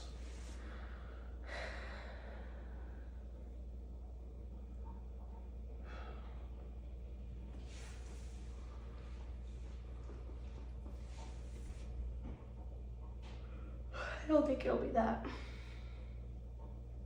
It doesn't make sense. The autopsy report. Mm-hmm. Yeah, that's not gonna help us. There's not really much else. The accomplice. Crime scene investigation report. You want to put the other map in for shits and gigs? Sure.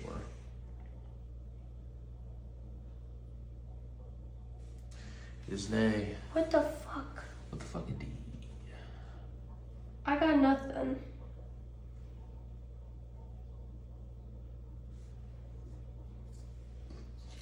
Maybe it is the stepdad.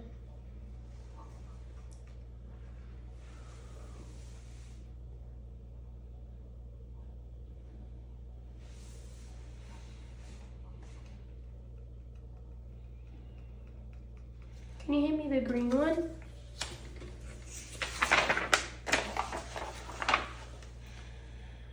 Secluded lake house, setback from roadway, no forced entry through the front door, back door, or windows. All windows and doors were connected to the security system.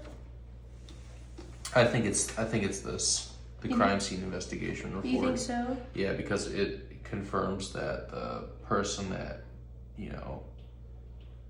did it had the passcode. Okay. But that doesn't tell us who the accomplice is. I guess not.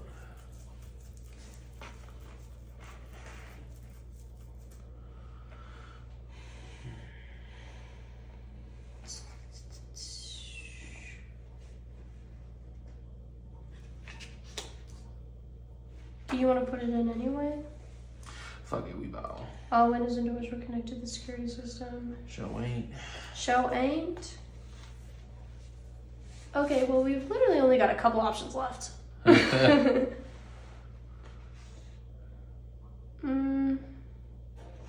Okay, can you hand me this one? Well, I get it. The which one? I get it. This one.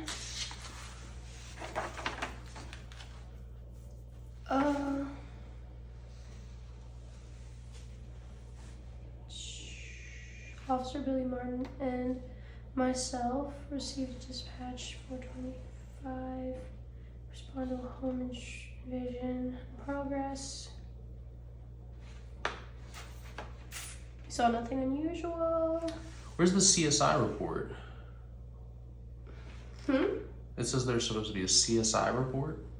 Oh, crime scene investigation report. Never matter.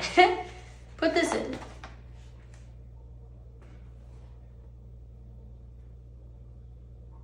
What's that called?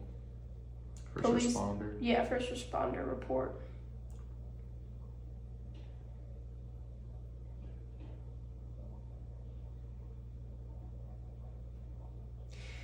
Is it not there? Wait, I told you to put that one in. What did you put in? I did. What'd you put in for that? Crime scene investigation report, CSI report. Okay.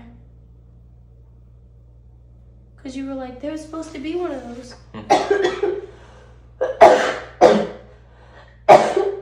Cute Sorry. cough. No. Is this not on there?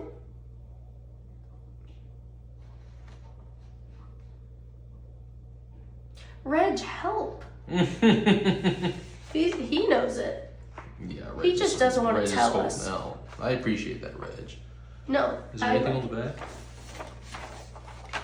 Is this not on I there? don't know what to call it. Letter from officer. I feel like that was the help. Oh, you I think? need you, yeah. News article, 911 transcript, coroner's autopsy, aerial view, road map, background check, photo, card, photo. Okay, it's got to be that. Well, it isn't that. So it doesn't have to be anything. As soon as I saw it, I knew who the accomplice was right away. You will too, but you have to look everywhere. That's a hint. That's a hint. But if we click need a hint, it'll be like, it's this. Yeah. It's this. Did you put the 911 transcript in? I don't think so. It was not it. Okay. As soon as I saw it, I knew. You bitch. Shut up, bitch. Shut up, bitch. Lying ass. Can I see what the options are? Mm-hmm. Letter from Officer Paulson. Photo of Zoe and Avery. News article. transcript, CSI report, coroner's autopsy. Did you put that in? Coroner's autopsy? Yeah. No. Excuse me. Oh, damn. Oh, damn. What the fuck? Aerial view, we've done that. Road map, we've done that. So then it has to be either a picture. You think it's still recording? You want to check? Oh, you're talking about my phone? Yeah. Yeah, I think my phone's still recording. Did you see your mom said she called? Oh, yeah, no. It is. It is still recording? Okay. You sure? Mm-hmm. Okay. Mom's did call? Yeah, that's what she said. Hope you guys were done, because I did. Hope you guys was done, because I did. Shout out Nikki, he was so fun. Hello, mother. This is hard. But I want to get this part done before we end this episode. We can't leave him on a cliffhanger. Alright.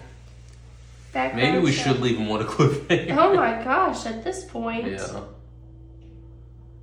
Oh no, what piece of evidence is gonna reveal? Do you want me to take the hint? I'll take the hint and you can keep guessing if you want. No. Because I'm over it. You're over I'm it. over it. Oh, Like, baby. I feel like I'm going to feel stupid when we figure it out, but I feel like at this point it has to be a picture or something.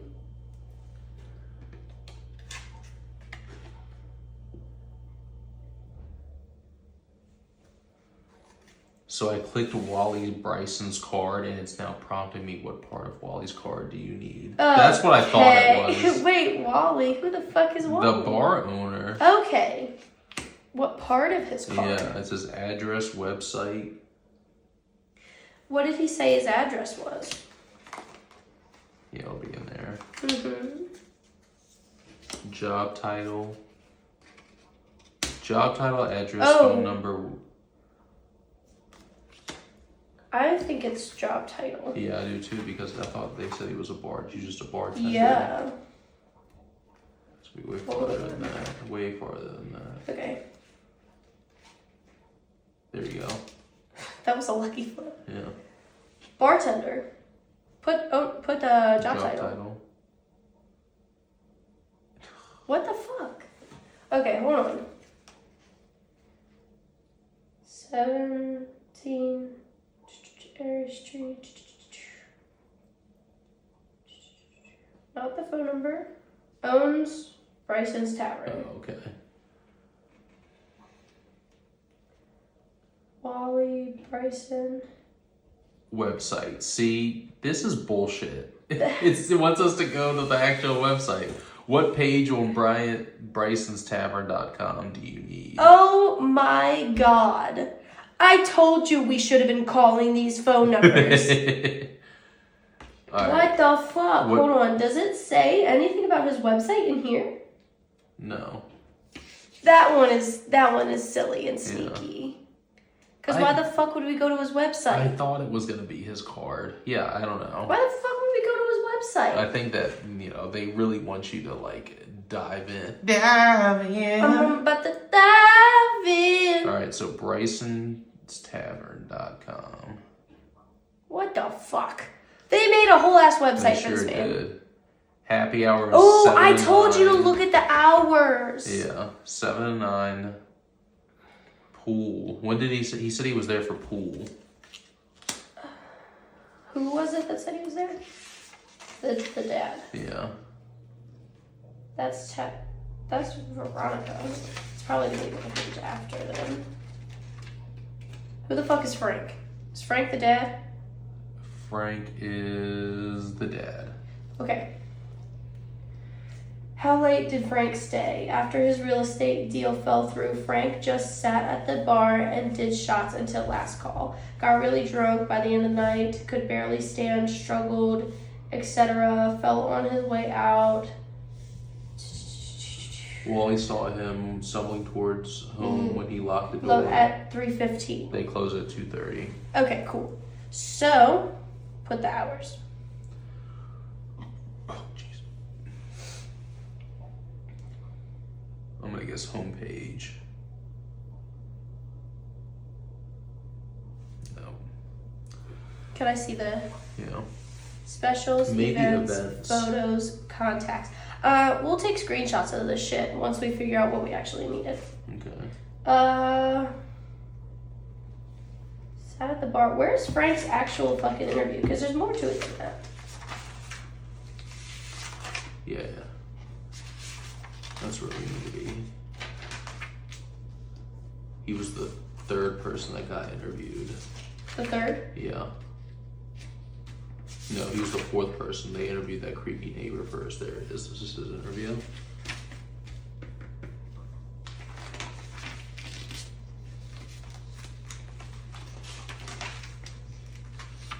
Frank Gardner, dad. No, he needs an alibi. Yeah. What kind of deal? An easy 50K. Nobody. Played in a pool tournament and had some beers. Left around 2:30. Okay, so his events. Let's do the Go to events, yeah. Darts, pool, clickable thing. Maybe host a tournament for different skills each game each week. Everyone is welcome to play. Come test your skills. Is it really not a clickable thing?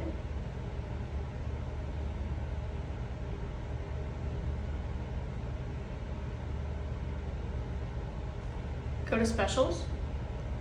Maybe?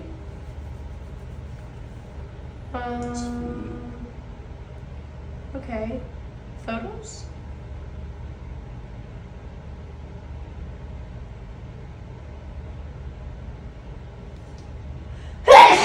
We should be screen recording your phone right now. Do you have storage for that? Yeah. Okay. That would be so much easier than trying to take screenshots later. So we're on the pool page now, guys. I'm thoroughly confused. They have Corona Extra? That a little extra.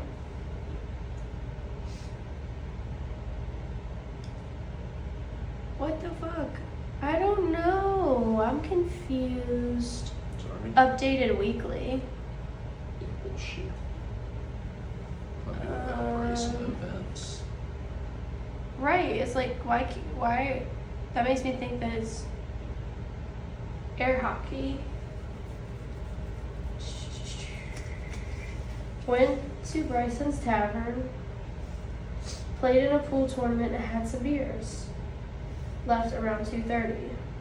Wally at bar can Who the fuck is confirm. Wally? Oh, Wally. My- Sorry, Wally. Shout out, Wally. Shout out Wally. Can I see?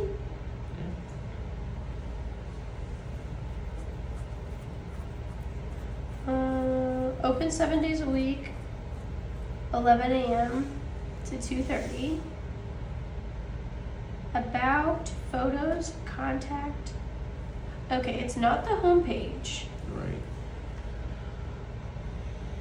That's just the happy hour menu. Monday, Tuesday, Wednesday, Thursday, Friday. What day did he say? $2 for Jack Daniel shots? Holy shit. What day did he say he went in? Well, it matters what day this murder was.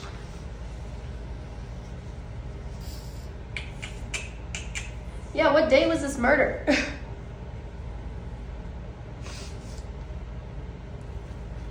Maybe she has a date in the front of the book.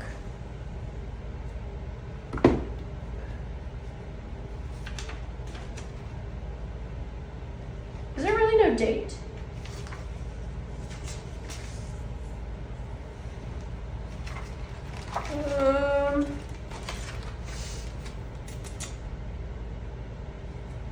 In 2013, Wally grew up in Riverdale, Indiana, where he learned the business at the first Bryson's alongside his dad, Wally Bryson Sr.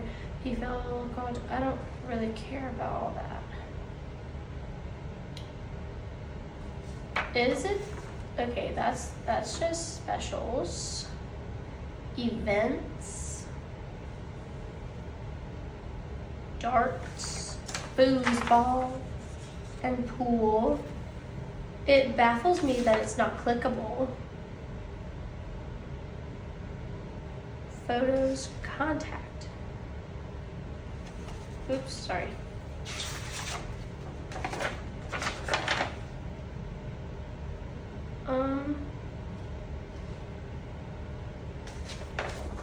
I keep doing it. I keep trying to swipe back and forth between web pages.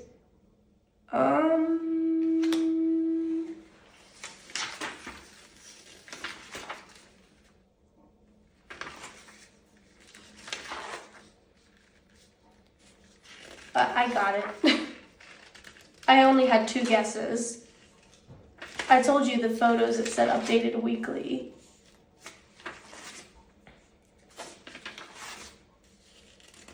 What did it say? You solved objective 1. A photo on brysonstavern.com shows Frank Gardner with the killer. But it doesn't say who the killer is. Show me, yeah. Now open the envelope marked bonus envelope. A, for more information and a fresh lead on the case. A photo of brysonstavern.com shows Frank Gardner giving the twins... Oh, I didn't even realize. See, this is exactly what the fuck I thought happened. I said Frank gave that photo of those twins to somebody, and I bet it's that motherfucking tree cutter guy. Vince Wolf, son of a bitch. Giving the twins' photo to a man in a black hooded sweatshirt during last night's pool tournament. Here, I'm gonna screen record again. I'm gonna screen record again and go back to the picture. I told you it was something with the pictures, but I just couldn't figure out what. It says updated weekly. That's the only part that I was like, that's weird.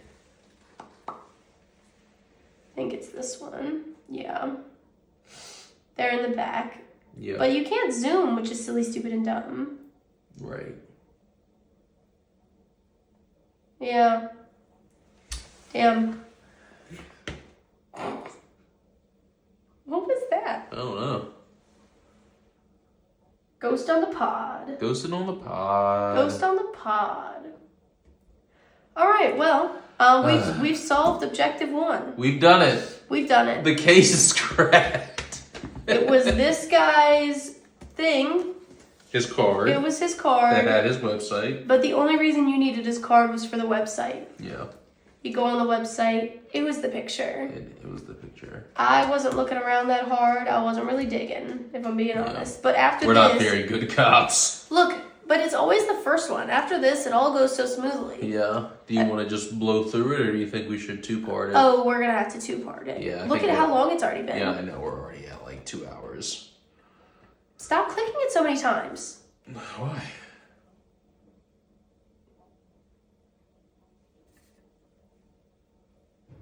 Oh, battery's dead. That's funny. No! I thought you were plugged in. No! Ugh. It was on 90%. Laugh. I want to know how long it's been dead for. Yeah. Well, we got it up there. Yeah. So. That's something. That's something. Do we have a power cable for this? The only person that had a cut was the us. Was the us. Because we solved the crime. Just the first part. All right, we solved the first objective. You solved the first objective. But it stopped recording about 45 minutes before we did it. So we're going to go ahead. We're going to take a break. We're going to reenact the solving of the objective. But we're gonna wrap it up a little bit quicker than before. Yeah, and look, the YouTube gang will know what went on. We've got the video. We just don't got the audio. Just no audio. So the audio is going to be a little wonky on the YouTubes, the tubes of you. So what ended up giving us the answer was the bar owner, Wally Bryson Jr., Bryson's Tavern. The card that he had a link to a website, which we obviously were just like, yeah, let's go to this website. We did that. First try. First try. All that stuff that you heard before with us just guessing, that was fake. That was bullshit. We didn't do that. No, I don't think we had done that at this point. Yeah, we did. At that point? Yeah. Okay. I was like, did you put in the this? Yeah. Yeah, we had. So we can't even pretend. So the website, it says that it has photos that are updated weekly, and there's actually a photo of the twins, Avery and Zoe's dad, Frank Gardner, handing the photo of the twins with the passcode on it to a hooded figure. Yeah. Not a figure. A man. It says hooded man. A hooded man figure. Man figure. Man figure. Man fingers. Man finger. Salad fingers. The worst superhero. Yes. So yeah, we've got footage of that. We've got a screen recording from Jordan's phone. Yep. But alas, we have no audio of that. So. And we are mentally exhausted from frankly. all of the ups and downs and all arounds that we had to go through, only to find out we weren't recording. But that's the way she goes sometimes, boys. You know how I was like, hey, make sure the screen doesn't go dark. Hey, will it still record if the screen goes dark? Yep. Guys, you shouldn't let the screen go dark. Not because it won't record, but because the battery might die. No, we should just always record with the battery plugged in. I didn't know that was an option. I wasn't thinking about it. Yeah, well, because it was on 90%, but lesson learned, I guess. Now we know. Knowing is half the battle. Now we know. Yeah. Yeah. But, it's quite late, and we are quite tired. Yep. So, either way, this is going to be a two-parter. Yep, two-parter. Part 2 coming next week. Coming at you. Thank you for joining us on an extra long episode of the That's You podcast. Yeah, almost 2 hours. Yeah, we're going to get out of here, though. Is there anything you want to say to the haters? Fuck you. Is there anything you want to say to the friends? Hi, friends. Anything you want to say to your mom? Hi, Mom. Love Hi, you, Mom. my mom. Thanks for giving me your password. Yeah, you're the best. Hey, guys, my mom's password is... Oh, no. We got to get out of here quick. Part of me wants to see it reach 2 hours. Nah. You know what I'm saying? Nah, maybe we'll get them on another one. We'll get them next time. Don't forget to visit our link tree. Like, comment, subscribe. Go YouTube. To all of our things. Go to YouTube for the uncut version. / the That's You podcast. The That's You podcast. Linktree is really the easiest and most simple way. It really is. We try to simplify it as much as we can for you idiots. And look, sorry, I'm just tired. This episode is very visual based. So if you're a visual person, check out the YouTubes. I'm going to have the video uploaded as soon as I can after, the podcast is uploaded. Hopefully at the same time. It'll be freaking sweet. Yeah, I'm going to try my best, but all right, shit happens. We love you guys. Love you. We'll catch you on the next one. Catch you on a flippity flip. The flippity flip. Okay, bye. Okay, bye. Wah, wah, wah, wah, wah, wah, wah.